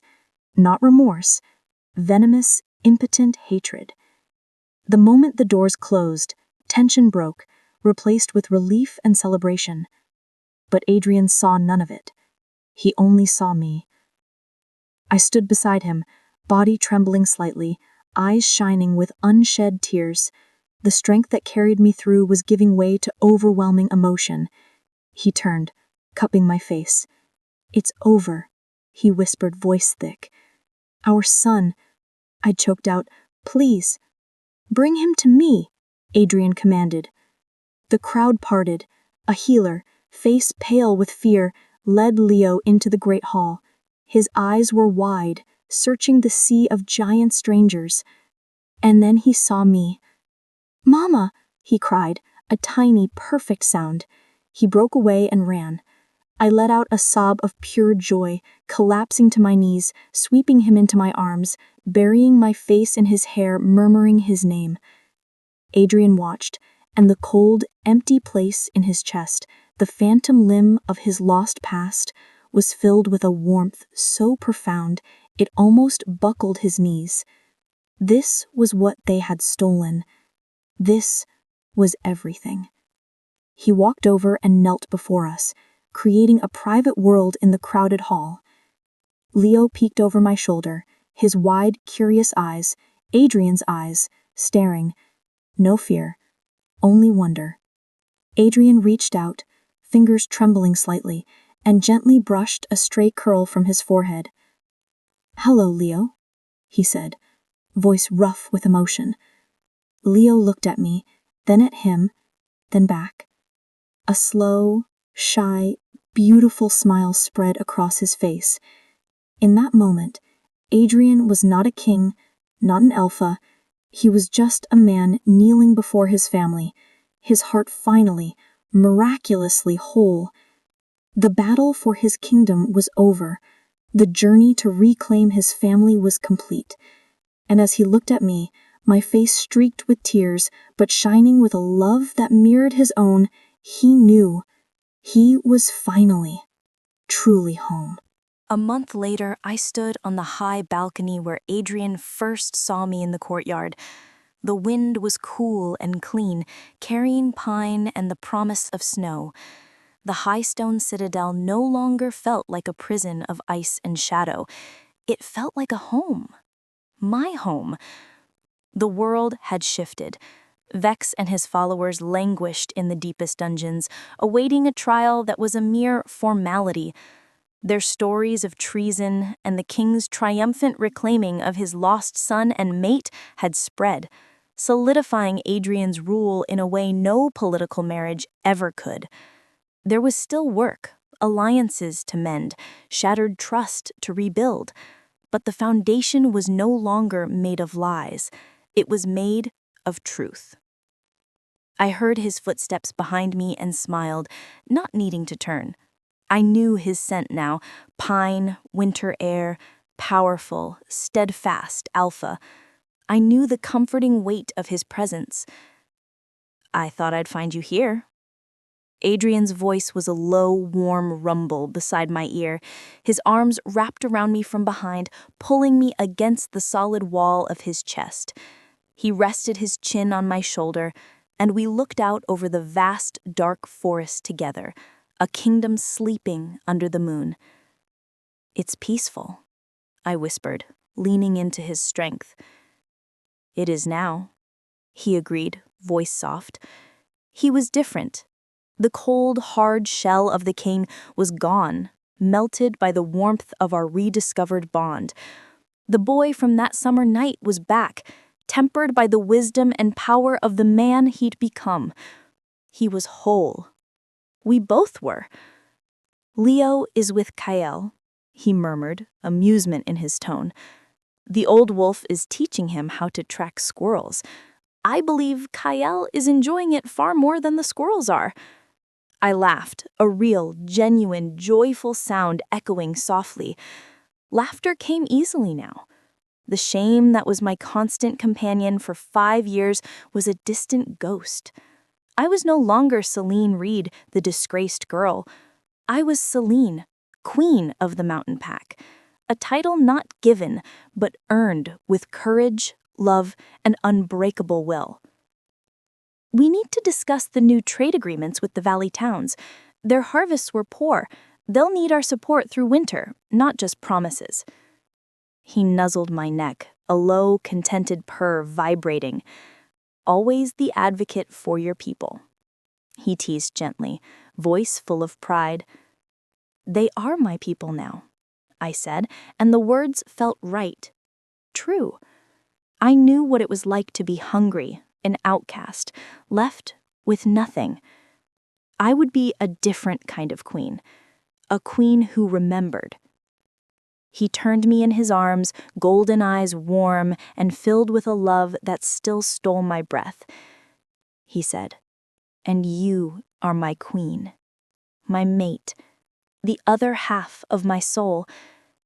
He leaned down and his lips found mine in a kiss that was not of passion, but of promise, partnership, a future built together, a love stolen, buried, and now, defiantly, reclaimed. When we broke apart, I rested my forehead against his. Below, in the torchlit courtyard, I saw a flash. A small boy with dark, unruly hair chasing a grizzled, scarred old wolf around a frozen fountain, his laughter ringing clear and bright, carrying all the way up on the wind. My son. Our son. Safe. Happy. Loved. I looked at the man holding me, the king who crossed the chasm of a stolen past to find me. I looked at the child who was our future. I looked at the vast, wild, beautiful kingdom that was now my home. The journey had been a nightmare of fear and uncertainty. But as I stood there, wrapped in the arms of my love, with the sound of my son's laughter rising to meet me, I knew with every fiber of my being that I had finally, truly, woken up in the dream. The peace, however, was not absolute. It was a vigilant peace. In the quiet of his study, now a place of strategy, Adrian unrolled the documents Kyle retrieved at great cost. The truth was uglier than imagined. It wasn't just the memory poison, Adrian said, voice a low growl as I entered. They found traces of a second substance, a suppressant. It didn't just erase my memory, it was meant to dull my connection to my wolf, to make me more pliable, more human. I came to stand beside him, hand on his arm. To make you more easily controlled. He nodded, jaw tight. Vex didn't just want to hide you, he wanted to fundamentally break me, to create a puppet king. My strength, my instincts, they were a threat to his power. The depth of betrayal was a fresh wound. It wasn't just about a girl. It was about the soul of the kingdom. And the assassination attempt? I asked softly. A fabrication, Adrian confirmed, eyes scanning another parchment. The border skirmish was staged. My own guards were ordered to stand down. They brought me back, poisoned and broken, and presented their lie. He looked at me, gaze intense. They never intended to kill me, Selene. They intended to remake me. The horror settled. To strip a person of their past, their love, their nature, a cruelty worse than murder. But they failed, I said, voice firm, fingers tightening on his arm. They failed because what we have, was stronger than their poison. Your wolf never forgot. Your soul never forgot. He pulled me into his embrace, holding tightly, drawing strength from my certainty. Because of you, he whispered into my hair. You are my anchor. You are my truth. Meanwhile, in his cell, Lord Vex felt no remorse, only the bitter dregs of a plan gone awry. Stone walls were cold, air stale. His kingdom was in the hands of a lovesick king and a human commoner. A soft scrape at the door. The lock turned with a quiet click. Not a guard. A figure, hooded and silent, slipped inside. Scent familiar, ozone and ambition, now tainted with fear. Gregor, Vex said, not rising. I wondered if you would have the spine. Gregor pushed back his hood, face pale and sweating. This is a disaster, Vex. Adrian consolidates power. The girl is everywhere. The common folk adore her. We are ruined. We are delayed. Delayed? He has the records. He knows everything. He knows what we allowed KL to find. Vex corrected, a slow, cunning smile spreading. Did you think I kept all secrets in one place? The healer, the captain, they are gone. But the one who provided the substances, the master alchemist from the northern wastes, he remains. His loyalty is to coin, not kings. Gregor stared, flicker of hope in terrified eyes. What are you saying? I am saying Adrian believes the threat is over. He believes he won. Vex stood pacing the small cell. But a king distracted by his heart is vulnerable, and a human queen is the most vulnerable point of all. He stopped, fixing Gregor with a piercing stare. The game is not over. It has changed. We cannot attack the king directly, not yet. His support is too strong. So we make the people see. We make them see this human queen brings not unity but chaos, that her presence invites danger. How? Gregor whispered, captivated and horrified. Spread the word, Vex instructed, voice a conspiratorial whisper. Whisper in taverns. Hint in markets. The human queen has enemies from her past, enemies displeased she sits on a wolf's throne, enemies who might seek restitution. You want to draw them out? To attack her? I want to create a shadow, Vex said, smile vanishing, replaced with cold purpose. A shadow of doubt, a shadow of fear. When an accident befalls the queen, a tragic event from her own troubled world, who will the people blame? They will blame her. They will see her not as a beloved queen, but as a harbinger of conflict. And a kingdom that lives in fear will soon demand a stronger, harder ruler, one unburdened by sentimental attachments. The plan was audacious, insane, twisted, cruel logic. Gregor swallowed hard. What must I do? Find a messenger, someone disposable. Send word to the southern territories. There are always mercenaries, bandits, men loyal only to gold. Let them know the woman who once worked at the Maple Street diner is now a queen, and her past is a weapon. Vex's eyes glinted. Let us remind Selene Reed the past is not easily escaped. Let us show Adrian the cost of his human queen may be higher than he ever imagined. As Gregor slipped into shadows, Vex returned to his cot. The silence was no longer empty. It was filled with whispers of a new, more dangerous game. The crown had been reclaimed, but the echoes of the plot to steal it were only just beginning. Chapter 9. Whispers from the Past. The dream was always the same. I was back in the field of lilac, stars brilliant above. Adrian's laughter wrapped around me, warm and real. But then the scent would shift. Sweet lilac curdled into something acrid, cheap ale and unwashed bodies. Stars blinked out, replaced by my old apartment's grimy window. A heavy fist pounded the door. A voice slick with malice slithered through cracks. We know you're in there, Selene. You can't hide from your debts forever. I would jolt awake, heart hammering, the phantom voice echoing in the silent, opulent bedchamber. Adrian slept soundly beside me, a solid, peaceful presence. I would watch the steady rise and fall of his chest, letting the reality of safety wash over me. But the dream left a residue, a cold, slick fear that the past was not a closed book, but a sleeping beast. You are quiet this morning, my love. Adrian's voice pulled me from thoughts. We were breaking fast in our private solar, sunlight streaming. Leo was happily building a fortress from his honeyed oats. I forced a smile. Just thinking. The tax ledgers from the Western Territories are complex. Not a complete lie. The ledgers were a labyrinth, but not the source of the shadow in my eyes. Adrian watched me, perceptive gaze missing little. He reached across, his hand covering mine. The ledgers can wait. This is your home now, Selene, not a fortress to conquer. You are safe here. Safe. The word was a prayer I repeated, but safety was a fragile illusion in a court of wolves. Later, walking with Leo through the main courtyard, the feeling of being watched prickled my neck, different from curious or respectful glances. Covert. Assessing. I turned, scanning clusters of courtiers and guards. I saw nothing, normal citadel life, but then a fragment of conversation, caught on wind as two lower courtiers passed an archway. Heard from a merchant from the south, said there's talk, unrest, about the new situation here. A human queen, always a risk, brings outside problems. They moved out of earshot, but damage done. My blood ran cold. Outside problems.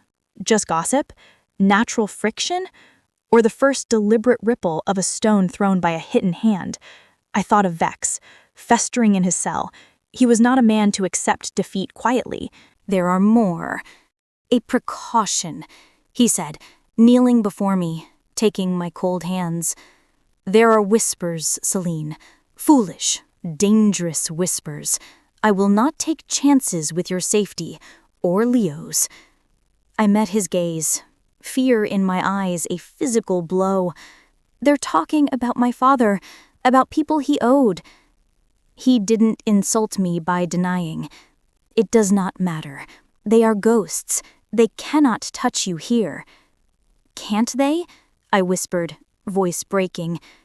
Adrian, you don't know them. They are rats. They fester in dark. They care about coin. My father owed them much. For the first time, he saw a crack in my formidable strength. Not fear of politics. Raw, primal fear, born in the grimy, desperate world I escaped. "Let them come," he said, voice dropping to deadly whisper, golden eyes blazing with protective fury. "Let every cutthroat from your past crawl to my gates. They will learn what it means to threaten an alpha's mate. The price for touching you is pain beyond comprehension."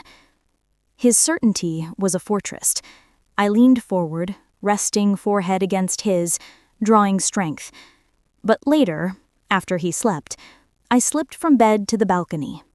Mountains were silhouettes against starry sky, immense and eternal. The citadel was a bastion of stone and power, yet whispers found their way in. Scaled walls, slipped through cracks. The past was not a ghost. It was a hunter, and it had just caught my scent. Deep in citadel bowels, in a sunless cell, Lord Vex received his report, not from Gregor, a different, discreet source, a guard whose loyalty was purchased years ago with promises of power and gold. The guard whispered through the food slot. "Whispers spread, my lord. As instructed. The king increased the queen's guard. She looks fearful." A slow, satisfied smile spread in the darkness. "Good. Fear is fertile soil. Soon we plant seeds of chaos. When the storm comes, they will not see my hand. They will see consequences of their own sentimental choices." He leaned against cold stone, silence now a symphony of impending ruin. The first move was made. The game was afoot. Chapter 10. The Shadow at the Gates. The first tangible sign came not with steel clash, but a blood-stained token, found at dawn, nailed to the lower town's great wooden gates, a crude wooden carving of a serpent, coiled around a tarnished silver coin. The guard who found it knew it was no prank. The force driving the nail deep spoke of malevolent strength. The blood on the serpent's head was fresh. News traveled up the mountain like lightning. By the time Adrian stood before the gate, a crowd of grim guards and pale courtiers gathered, whispers a nervous hum. He did not touch it. He stared, expression a mask of cold, controlled fury. Air grew heavy with his silent rage. "Does anyone know this symbol?" His voice was dangerously quiet. A grizzled captain of the town watch stepped forward, bowing. "My king, it's the mark of the Viper's Coil, a guild of collectors from the southern territories, notorious, vicious. They leave this as a warning before they collect." "Collect what?" His gaze remained fixed. "Debts, my king. Blood debts, money debts. It matters little. Once marked, no escape." The words hung, confirming my deepest fears. My past hadn't just followed, it arrived at our doorstep, left its calling card. Adrian turned, golden eyes sweeping the crowd. "Triple the guard on all gates. No one enters or leaves without thorough search. Patrols doubled. Every merchant, traveler from the south brought for questioning." His gaze landed on Kale, a silent promise of violence. "Find out how they got this close. I want to know who in my kingdom has eyes that do not see." The citadel, beginning to feel like home, was again a fortress on high alert. I heard news from a trembling maid. Color drained from my face. World tilted. The Viper's Coil? I knew the name. My father whispered it in drunken stupors, voice thick with potent fear that seeped into our old home's walls. I found Adrian in the war room, standing over a large map, knuckles white braced against the table. "They're here," I said, voice hollow. He turned. The sight of me, pale but resolute, stoked his heart's fire. He crossed in 2 strides, pulling me into his arms. "They are nothing. Vermin! They will be found and crushed." But they are here, Adrian, I insisted, pulling back. Inside your borders. They slipped past guards, past patrols. This is a challenge to you, to your authority. And they will learn the cost, he vowed, eyes blazing. This is not the dusty town you left. This is my domain. I rule here. His confidence was a shield, but I felt tension thrumming through him. A new kind of war. Not armies on a field, but shadows in dark. An enemy not respecting borders or crowns. Later, trying to distract a confused Leo with a picture book, a different fear took root. Not for me, for him, the innocent boy seeing this as a magical castle. If these men threatened a queen, what would they do to a child to get to me? A cold, sharp resolve settled in my soul. I would not be a passive victim, a queen waiting in a gilded tower. I had survived 5 years on wits and will. That woman was still there. I sought Kale in the training yard. He drilled young guards, voice a bark. "Kale," I said, cutting through the clatter. He turned, surprise flickering before bowing. "My queen." "I need you to teach me," I stated, chin lifted, gaze steady. He blinked. "Teach you, my queen?" "How to fight, not with the sword. I haven't the strength. How to defend myself, use a dagger, be aware, protect my son if I am ever alone with him." Kale looked at me, truly looked. He saw not a fragile human, but the fierce determination that faced the assembly. He saw the mother wolf, ready to bare teeth. A slow, grim smile touched his scarred lips. He gave a sharp nod. "As you wish, my queen. We begin at dawn." News of the viper's coiled token spread like plague. Carefully sewn whispers now had terrifying, tangible focus. Fear was no longer abstract. It had a name, a symbol, blood on its hands. In taverns, talk was edged with real alarm. "See? I told you, her past has come." What if they get inside? What if they want more than her? The king is strong, but can he fight an enemy he cannot see? The shadow was no longer a whisper, a palpable presence coiling around the high stone citadel, squeezing air out of its people. In his cell, Vex received the token report with quiet, profound satisfaction. Gregor had done work. Bait taken. Fear real.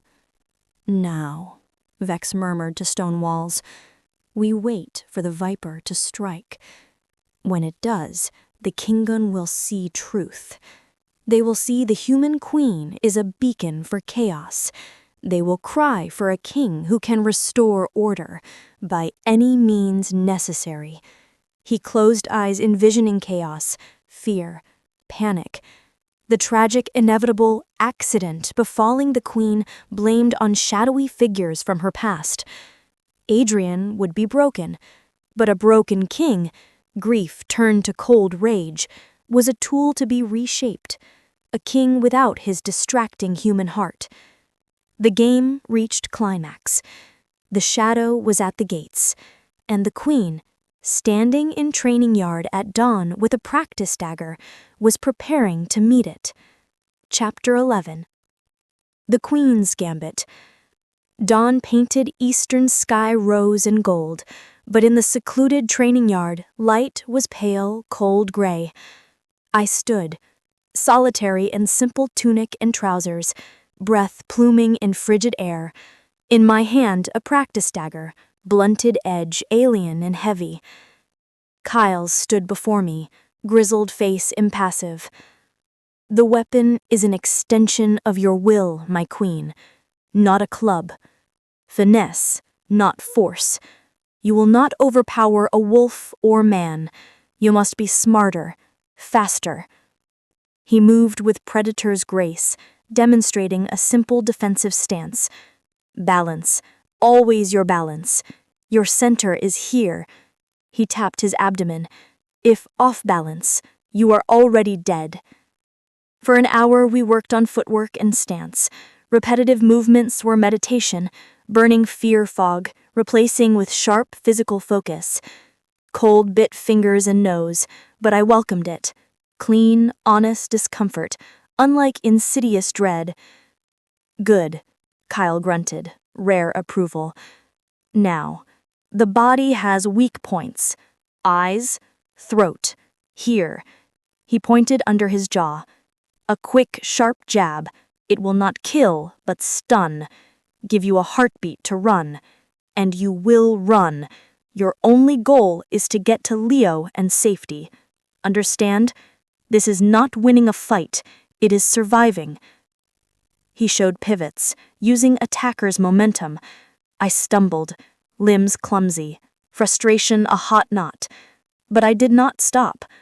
I thought of Leo's laugh, his wonder, and pushed harder. As sun-crested walls, warming stone, Adrian appeared in the archway. He leaned against the stone, arms crossed, watching, expression unreadable, pride, concern, deep, simmering fury. His mate felt the need for this. I saw him but did not break concentration. I executed the pivot, bringing practice dagger up in swift, precise arc toward Kyle's throat, stopping a hair's breadth from skin. Kyle didn't flinch. He nodded. Better. I lowered dagger, chest heaving, sweat-dampened brow. I met Adrian's gaze across yard.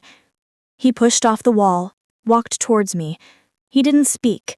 He took my hand, the one holding practice dagger, turned it over.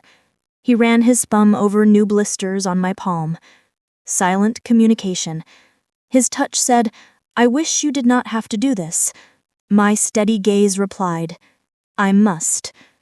He brought my blistered hand to his lips and pressed a gentle kiss to palm. A vow. A promise my efforts were not in vain. His strength mine to command. "Patrols found nothing," he said, voice low. "Whoever left that token is a ghost."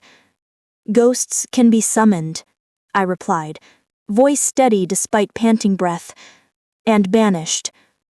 A new dangerous light entered Adrian's eyes. He looked at Kyle. Double her training. She learns everything.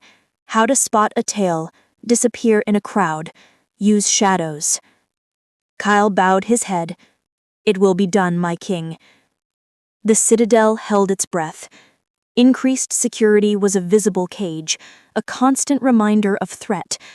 The joyful atmosphere that blossomed after assembly was gone, replaced by tense vigilance. I refused to be cowed. I did not hide.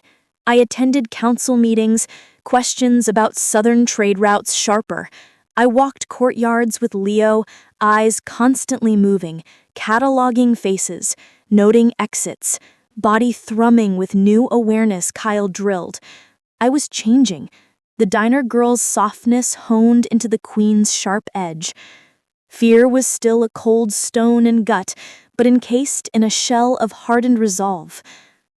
One afternoon, reviewing supply lists with the steward, a young page, no more than 12, rushed in, face pale.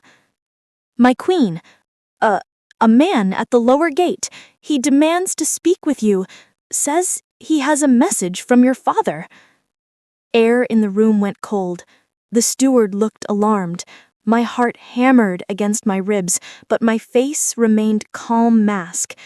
This was it. The serpent wasn't hissing from the shadows. It was speaking. "Where is the king?" I asked, voice remarkably level. "He's on the northern ridge, inspecting border fortifications, my queen. He will not return for hours." Of course. Timing not coincidence. A move to isolate me. I could wait for Adrian, let his rage and power crush this messenger. But that was what they expected. The hidden they, Vex, the viper's coil. They expected the frightened girl to run to her king. The queen would not run. "Bring him to the Hall of Echoes," I commanded, naming a small, austere antechamber near the gates, a place of business, not royalty. Have 4 guards in the room with me, and Kyle. Tell no one else.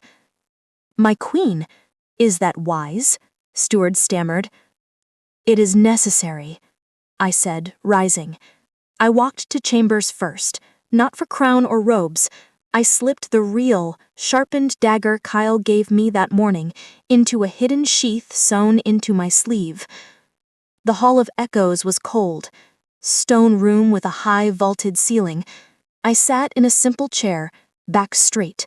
Kyle silent, looming presence at my shoulder. 4 guards stood by the door. The man led in was wiry, sharp, rodent-like features, eyes darting, missing nothing. He smelled of dust and cheap wine.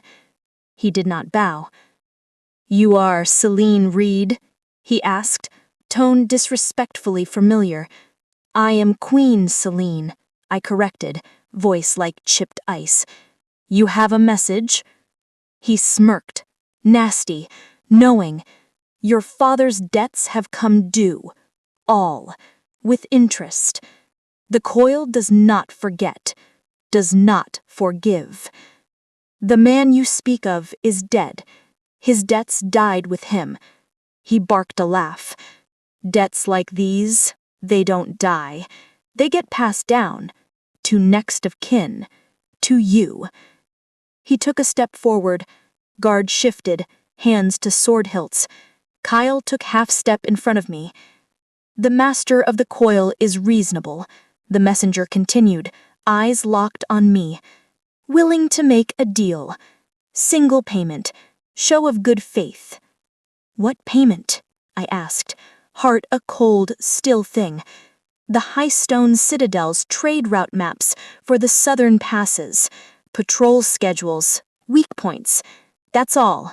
Few pieces of parchment. In return, the Viper's coil vanishes from your life forever. Never hear from us again. Audacity stole air from the room. They weren't just asking for money. They asked for betrayal of kingdom, of Adrian. To hand keys to kingdom's security to Vipers. I looked at him. That smug, confident face. He truly believed I would do it. Believed the frightened girl from the slums was still in charge. I slowly stood up. I didn't look at Kel, at guards. I walked towards the messenger until inches from him, close enough to smell sourness on breath. I looked him dead in the eye, my gaze flat and deadly. You listen to me, I said. Voice so quiet, almost a whisper, yet carrying through Stone Hall with the force of shout. You go back to your master. Tell him Selene Reed is dead. Tell him the queen of the mountain pack does not make deals with vermin. I leaned even closer, voice dropping to venomous hiss. Tell him if he or any of his snakes sets foot in my kingdom again, I will not send my king. I will come for you myself, and I will skin your master and hang his scales from my gates as warning. Now get out of my sight. The man's smirk vanished. He stared, confidence shattered, replaced by a flicker of genuine fear. He took a stumbling step back. Kel moved then, grabbing the man by the scruff of neck. You heard the queen. Run back to your hole. The man was dragged, sputtering from hall. I stood alone in center of the room, entire body trembling with adrenaline aftermath. I had faced the serpent, and I had not blinked.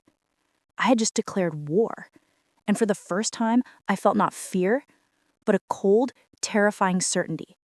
I was ready for it. Chapter 12. The King's Justice. The messenger did not make it far.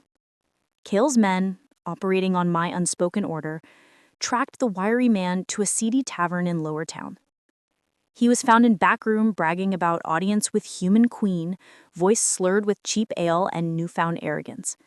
He did not see shadows detached from the walls. He did not feel sack overhead until too late. He was brought not to the dungeons, but to a stark windowless chamber, deep in the citadel's foundation, a place beyond sunlight or mercy, where Kel asked questions and answers were always given. Adrian arrived as questioning concluded, air thick with metallic tang of blood and fear. The messenger, now broken, whimpering thing, chained to a chair. Kel stood over him, knuckles raw, expression cold, professional dispassion. He has a name, my king. Silas. Low-level errand boy for Viper's Coil. Paid hefty sum by a man he'd never met in tavern just across the southern border. Instructions: deliver message, get maps, or stoke Queen's fear. Adrian's presence filled the small room. Rage silent, a suffocating force. He walked slowly towards the chained man. Who paid you? Silas flinched, trying to curl into himself. I don't know. A man, hooded, noble's accent, but he smelled of the north, cold, stone and snow. Northern. The word was key. Vex's allies had ties to the northern clans, known for alchemists and memory-altering poisons. And the token on the gate? Adrian's voice dangerously soft.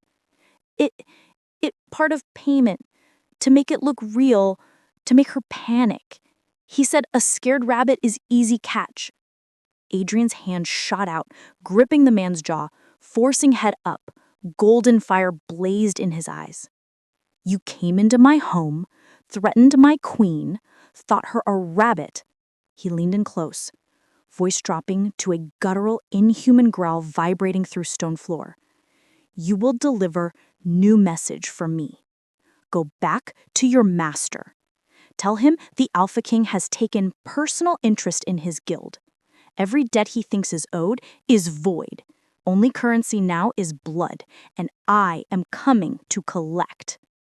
He released jaw with a shove that snapped head back.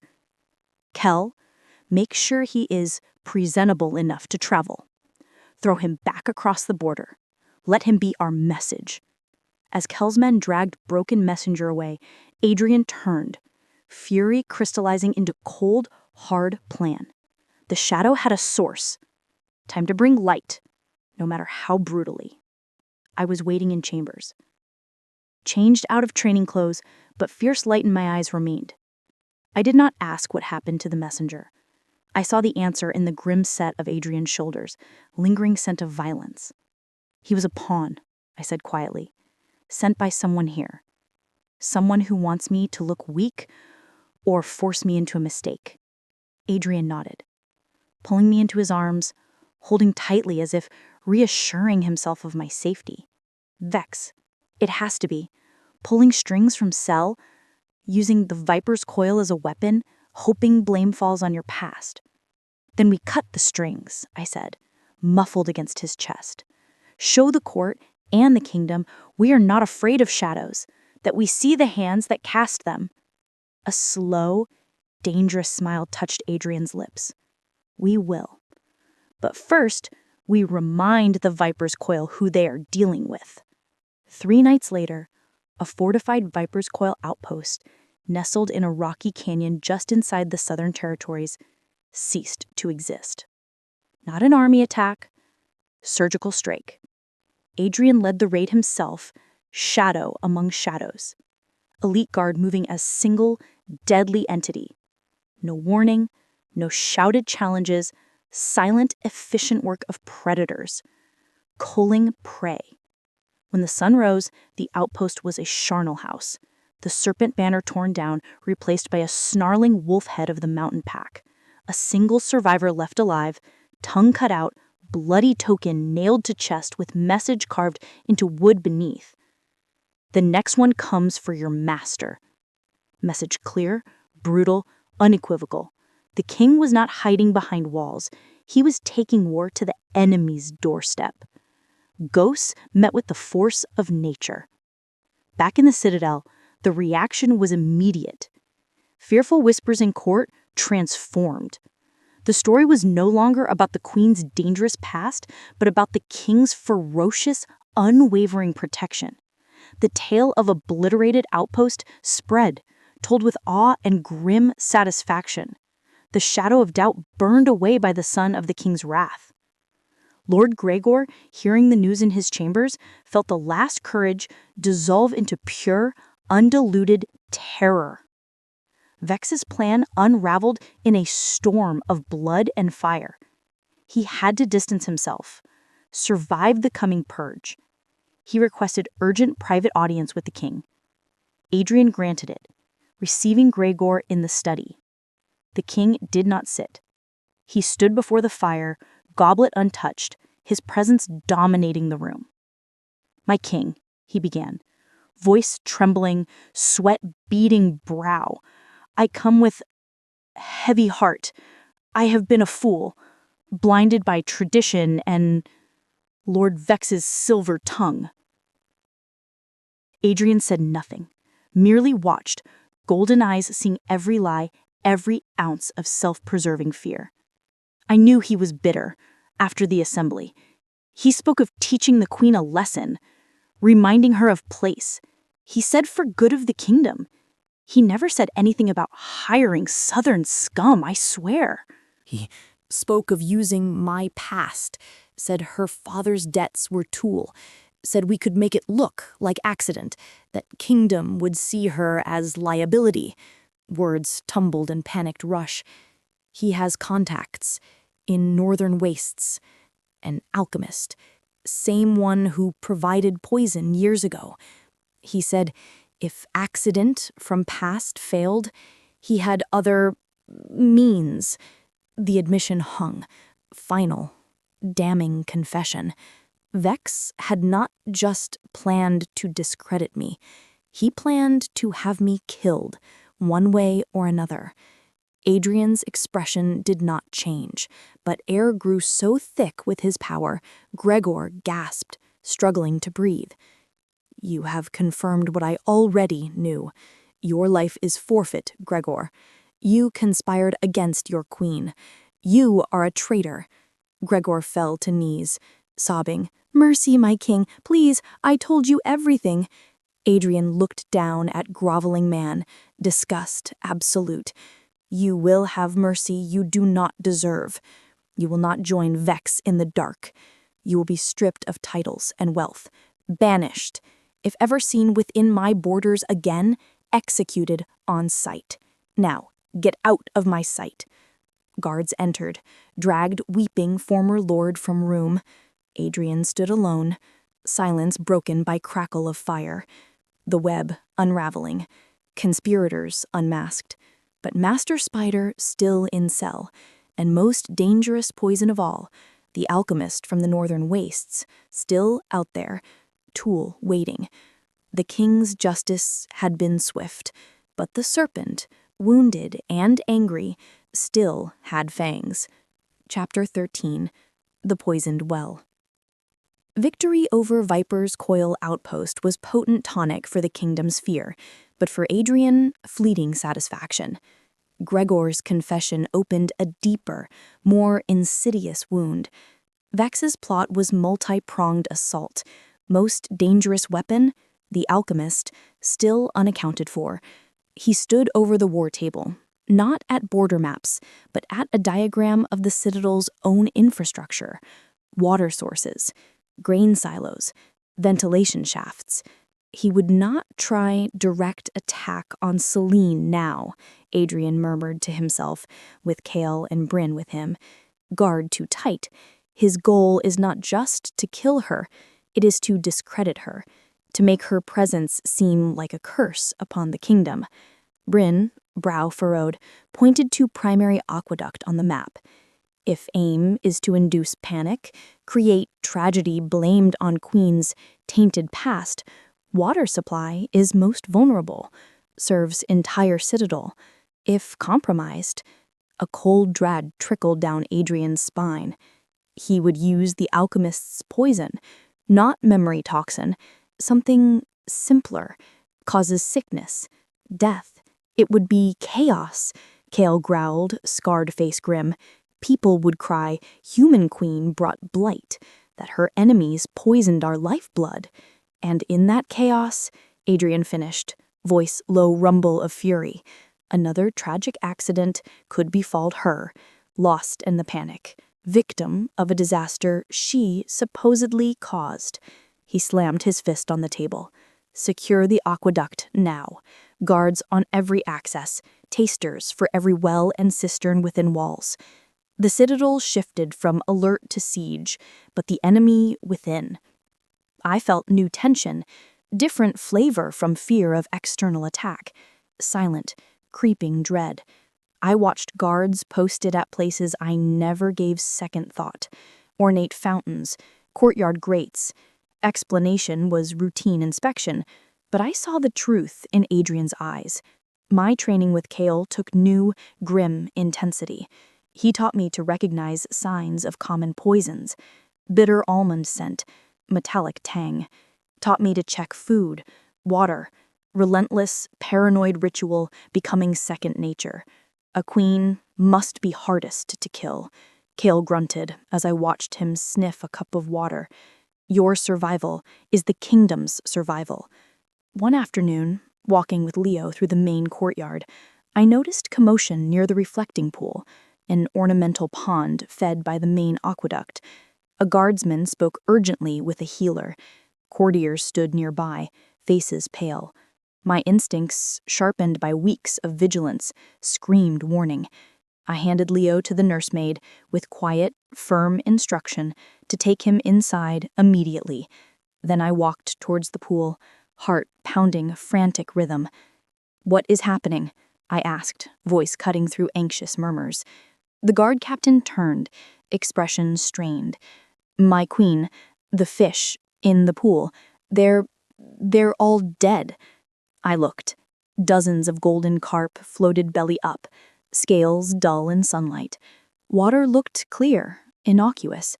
But it was a warning, a test, a small, contained demonstration of the poison's potency. Seal this area, I commanded, voice not rising, but carrying authority, brooking no argument. No one touches this water. Send for the king's chief healer. Bring me the keeper of the aqueduct, now. I did not wait for Adrian. I did not panic. I took charge. I was a queen, and my kingdom was under attack. When aqueduct keeper, nervous, elderly man, was brought, I questioned with calm, precise intensity. Has anyone unusual been near the primary channels? Any repairs? Inspections not scheduled.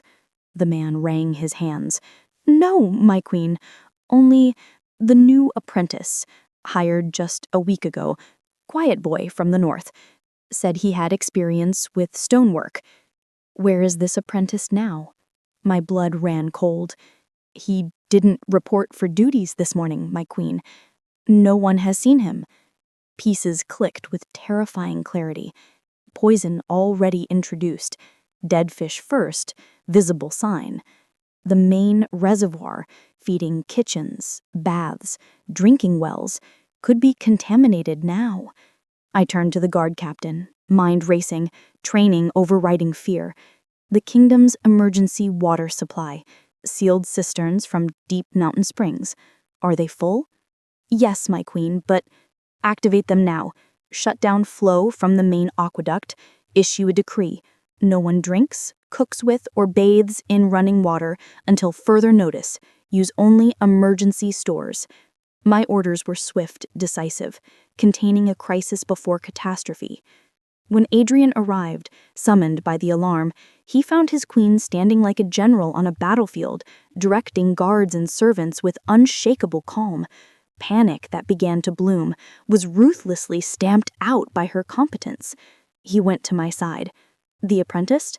Gone, I said, eyes still scanning the courtyard, ensuring commands carried out. Poison in the water, Adrian. I've ordered switch to emergency supply. He looked at me, at the woman who faced a guild of assassins, now single-handedly thwarting a plot to poison the entire court. Fear he felt for me transformed into something profound, fierce, awe. You, he began, voice thick with emotion. You saw it. You stopped it. I did what was necessary, I replied, finally turning to meet his gaze. My eyes were hard, like chips of emerald. They tried to use my past to destroy our future. They tried to poison your people to get to me." I shook my head, slow, dangerous smile touching my lips. "They made a very, very grave mistake." Testing confirmed it. Slow-acting, debilitating toxin, tasteless, odorless, meant to cause widespread sickness, weaken the citadel from within, create perfect smokescreen for assassination. But the plot failed. Failed because the queen they underestimated was no longer just a survivor. She was a protector, and she had just proven herself more formidable than any could have possibly imagined. The shadow tried to poison the well, but the queen became the pure, untainted spring. The failed poisoning was a turning point. The citadel, once buzzing with anxious whispers about queen, now spoke my name with new tone, respect, gratitude, burgeoning loyalty. I had not cowered, I commanded, not cause of crisis, solution. But for Adrian, relief short-lived, threat not neutralized, merely forced to retreat. Northern apprentice vanished like smoke, direct link to alchemist gone. Master spider, Vex, still in cell, his cunning deep, poisoned well itself. He stood once more in windowless chamber where Silas broken. This time, occupant different. A guard, one assigned to dungeon watch. Chained, uniform torn, face a mask of defiance and fear. "His name is Goran," Kale stated, voice flat. "We tracked Northern Boy's path. He didn't act alone, had help inside. Goran forged work papers, arranged malfunction in the dungeon's outer gate lock night the boy disappeared." Adrian paced slowly before traitorous guard, air thick with man's sweat and scent of betrayal. "You served Lord Vex?" Goran spat on the floor. "I serve true strength of the pack, not king led by human He didn't finish. Adrian's backhand sent him and chair crashing to stone floor. The alpha stood over him, eyes molten gold, growl vibrating in the small space. "You will speak of your queen with respect, or not speak at all." He gestured to Kale, who righted the chair, the prisoner now bleeding from a split lip. "Vex is finished," Adrian snarled, his schemes ash. "But you can still choose manner of death. Quick, clean end, or long, screaming descent into madness. Tell me about the alchemist." Goran's defiance cracking, raw, primal power radiating from the king was a physical weight. "I don't know his name, only what overheard Vex muttering. A place, the Bleak Vats, in the northern wastes, a settlement of outcasts and poison makers." The Bleak Vats. Name like a shard of ice in Adrian's heart. Lawless place, where rules of the pack and kingdom held no sway. Perfect haven for a man who traded in forgotten memories and silent deaths. "That is all?" Adrian's voice deadly quiet. "I swear it, on my life." "Your life already forfeit," Adrian said, turning away. "Kale, see his end is instructive for any others harboring similar disloyalty." He left the chamber, the man's desperate cries echoing. Path clear now, but led into the heart of darkness. He found me in the royal library, not with poetry book, but heavy, ancient atlas open on a table. My finger traced route through jagged peaks of the northern wastes. "You heard?" I said, not looking up. "Yes, I heard." He came to stand beside me, looking down at the treacherous, blank space on the map. The Bleak Vats, no place for King's army, den of scorpions. Go in with force, they scatter, the alchemist vanishes forever. "Then you do not go with army," I said, finally lifting gaze to his, eyes filled with fierce, desperate light. "You go with a small team, the best. Find him, Adrian. Find the man who helped them steal you from me. Bring him back. Make him undo what he did." Risk astronomical. The king, leaving kingdom, vulnerable, trekking into the most dangerous territory on the continent. but she was right. This ghost needed laying to rest, not just for the kingdom's safety, but for us, for the last missing piece of his soul. "If I go," he began, voice rough. "I will rule in your stead," I finished, voice unwavering, with Bryn and Kale at my side. Court's seen my strength. They will not challenge me, not now. And Leo, I smiled, a fragile, brave thing. I will keep our sons safe. It is what I do. He cupped my face, thumb stroking cheek. He saw the girl from the diner, the queen from the assembly, the general from the courtyard. Fierce, loving mother. All one. His. "I will come back to you," he vowed, forehead resting against mine. "With the truth, with our past, whole." Departure swift and secretive, no fanfare. Adrian, Kale, and 5 most trusted, lethal guards, dressed as rugged northern traders, slipped from the citadel under the cover of moonless night. I stood on the balcony, watching until the last shadow swallowed by forest darkness. The citadel felt immense, empty without him. The weight of the crown, shared, now rested solely on my brow. But I did not falter. I walked to the nursery, where Leo slept peacefully, unaware of dangers swirling about. I kissed his forehead, a silent promise on my lips. Then I went to the council chamber. Bryn and the other loyal lords waited. The king is on mission vital to kingdom security. In his absence, I will rule. First order: grain distribution to valley towns. Reports indicate winter early, harsh. We will not let our people starve while we wait for spring.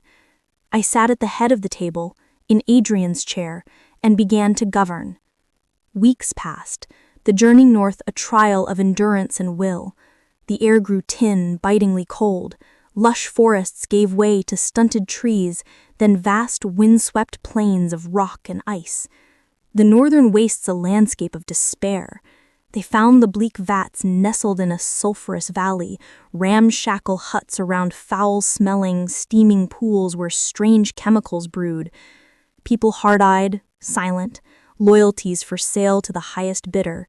3 days of discreet inquiries, gold changing hands in shadowy corners, before they had a name.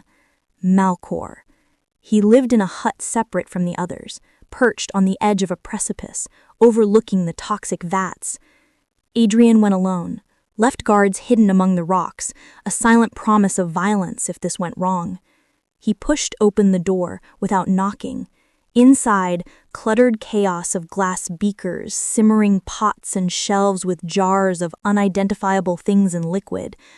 A man, skeletally thin, long, greasy hair, fingers stained permanent purple, looked up from a bubbling cauldron. Eyes ancient, devoid of emotion. "Malcor," Adrian said. The alchemist showed no surprise. "I wondered when you would come, Alpha King. Vex always said you were tenacious. You poisoned me 5 years ago, stole my memories." Malcor shrugged, bony, dismissive. "Job, very well-paid job. Memory toxin work of art, precise, elegant." Adrian's wolf surged forward. The urge to tear the man's throat out felt like a physical ache. He controlled it, voice strained whisper. "You will make the antidote."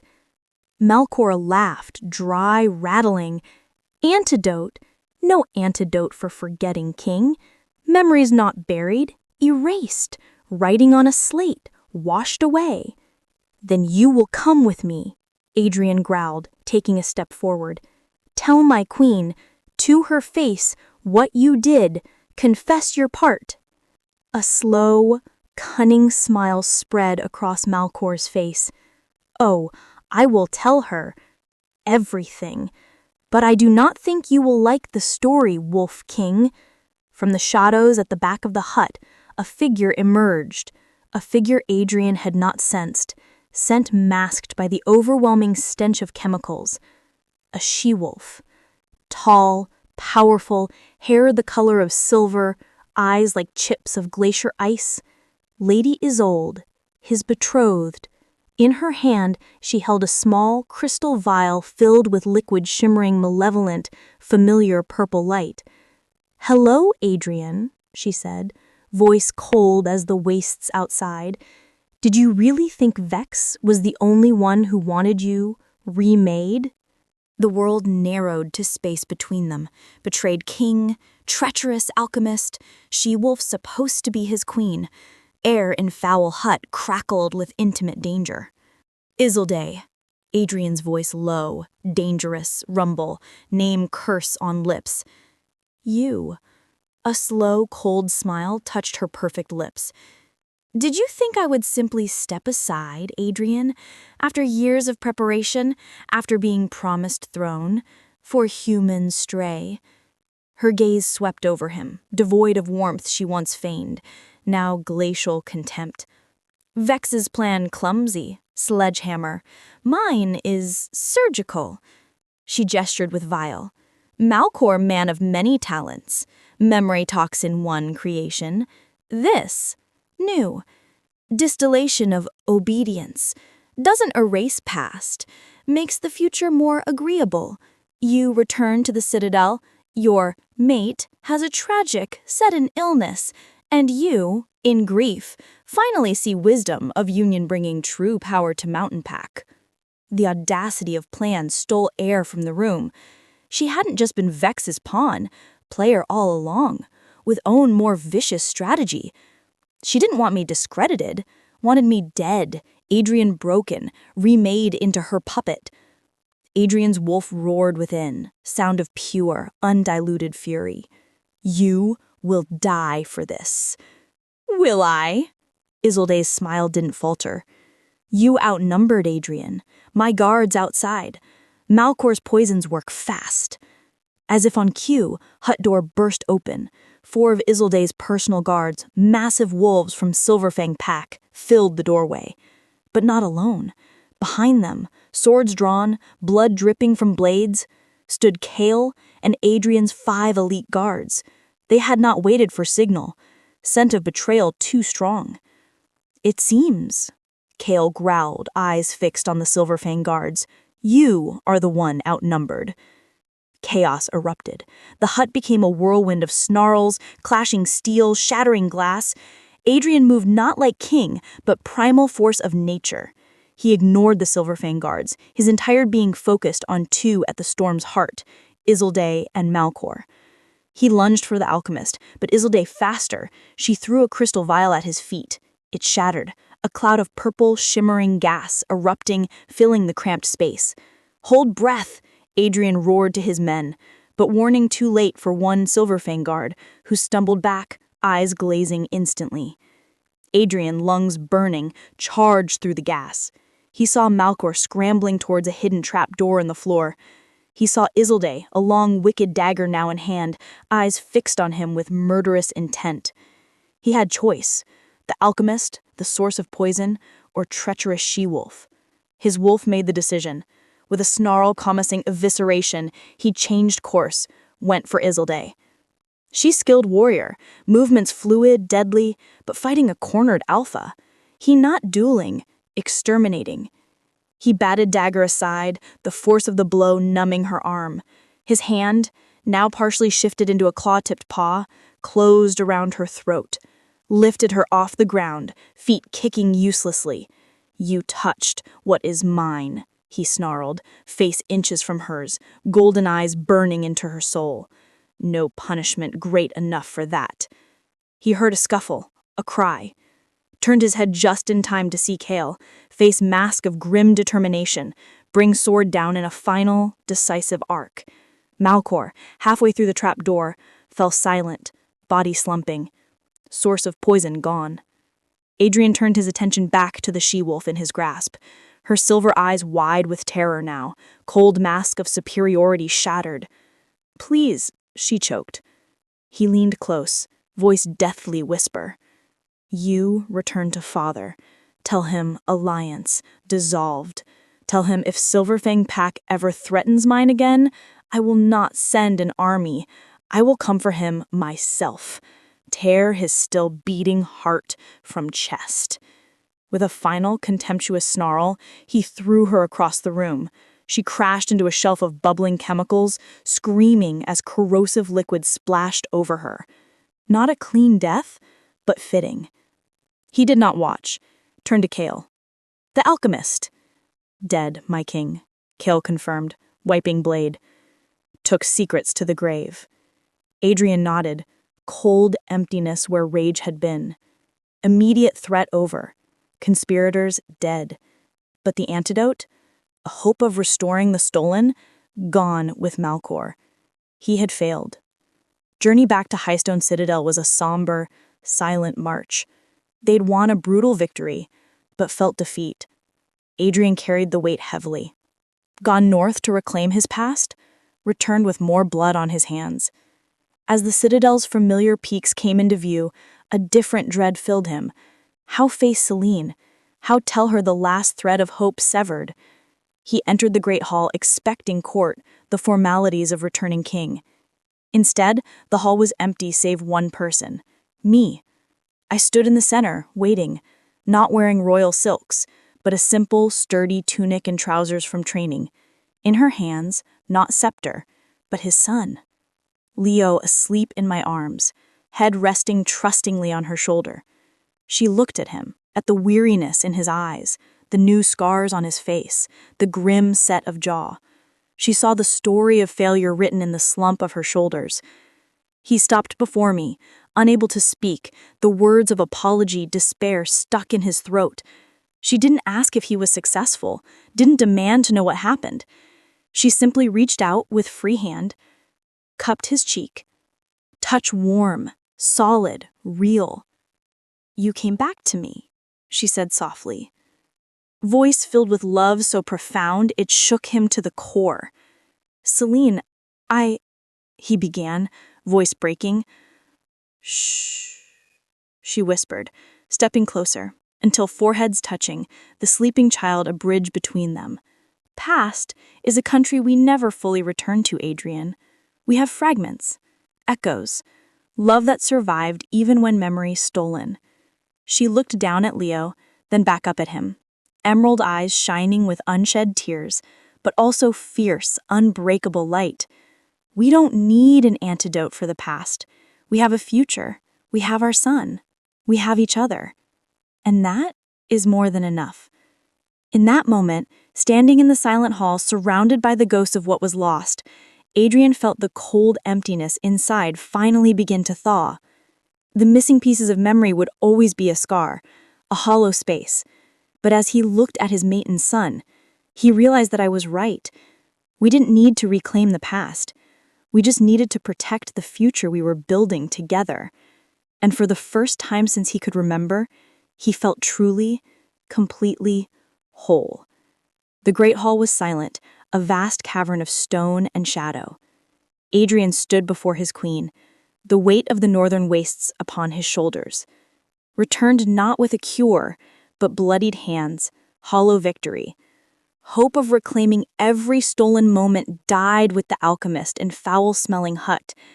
He looked at me, at the quiet strength in her posture as she held her sleeping son. Saw understanding in his eyes, beyond words.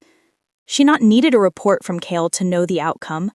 Saw it in the new lines of grief etched beside his own. "He is gone," Adrian finally said, words rough, torn from a place of deep failure. The alchemist, the antidote, died with him. She did not flinch, did not cry out, simply nodded, a slow, accepting gesture. Then we bury that hope, give a funeral pyre, let it go. Cannot build a future on a foundation of a past we can never fully recover. She shifted Leo's weight. Child, living, breathing testament to love, even poison not completely erase. Pieces. We have enough, Adrian. Field of lilac. Feeling of your hand in mine. Knowledge, what felt real. That, our truth. That, what build on. She stepped forward, closing small distance. With free hand, reached up, touched sunstone crown on brow. Cold, as always, circlet of ancient, unforgiving power. "This crown," she whispered, gaze intense. Almost stolen, not just by Vex's poison, but doubt he sowed, doubt you broken, less king because part missing. Her fingers trailed from cold metal to his temple, touch warm, alive. But you not broken. Broken man crumbled, broken king lost kingdom. You fought for me, for our son, crossed into hell, confront demons of past. Voice gained strength, filling silent hall. That not mark of broken king, mark of unbroken one. King whose strength not in perfect memory, but unshakable heart. Adrian felt words sink into him, not as comfort, but profound, shocking truth. He focused on empty spaces, stolen days, failed to see whole picture. Man emerged from amnesia, not weaker version of former self. King forged in a different fire, tempered by loss, hardened by love so fierce, defied all magic, poison. He looked at me, truly looked. Saw girl faced poverty, shame head high. Woman stood before hostile assembly, declared truth.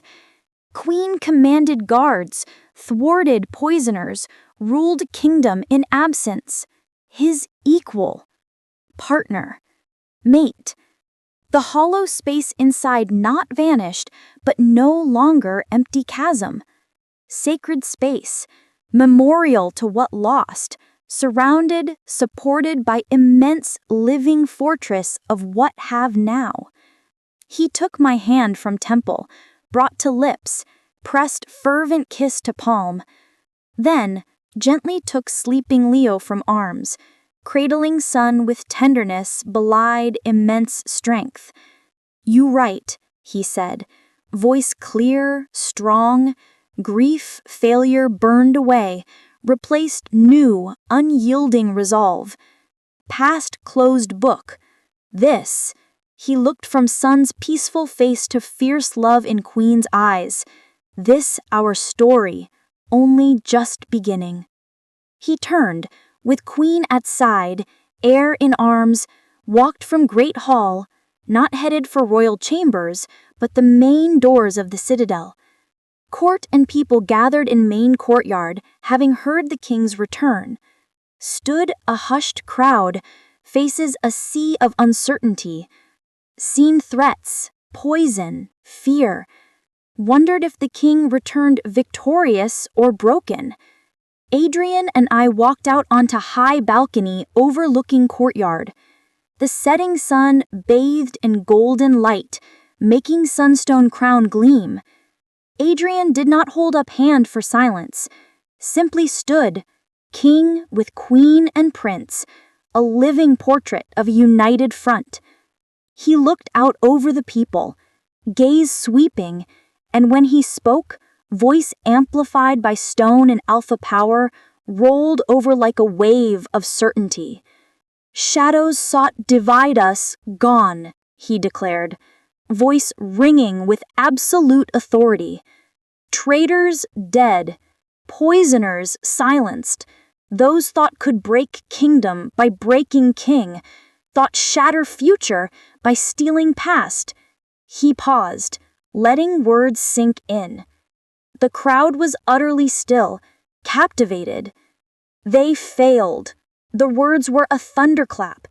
Failed because the strength of mountain pack not lie in memory of one man, lie in heart of people, lie in courage of queen. He looked at me, pride and love blazing for all to see, lie in promise future. He lifted Leo slightly. A joyful, determined cheer began rising from the crowd. We not defined by what was taken, Adrian roared, voice soaring above the growing cheers. We defined by what build together, defined resilience, loyalty, love. This crown, he reached up, touched sunstone crown, for first time not feel cold, feel part of him. This crown unbroken, kingdom unbroken, we unbroken. The courtyard erupted. Sound not just cheers, a roar of collective relief, pride and renewed faith. Fear gone, incinerated in furnace of King's unwavering spirit. Adrian looked at me, and in his smile saw reflection own soul, scarred, yes, but whole, stronger than ever,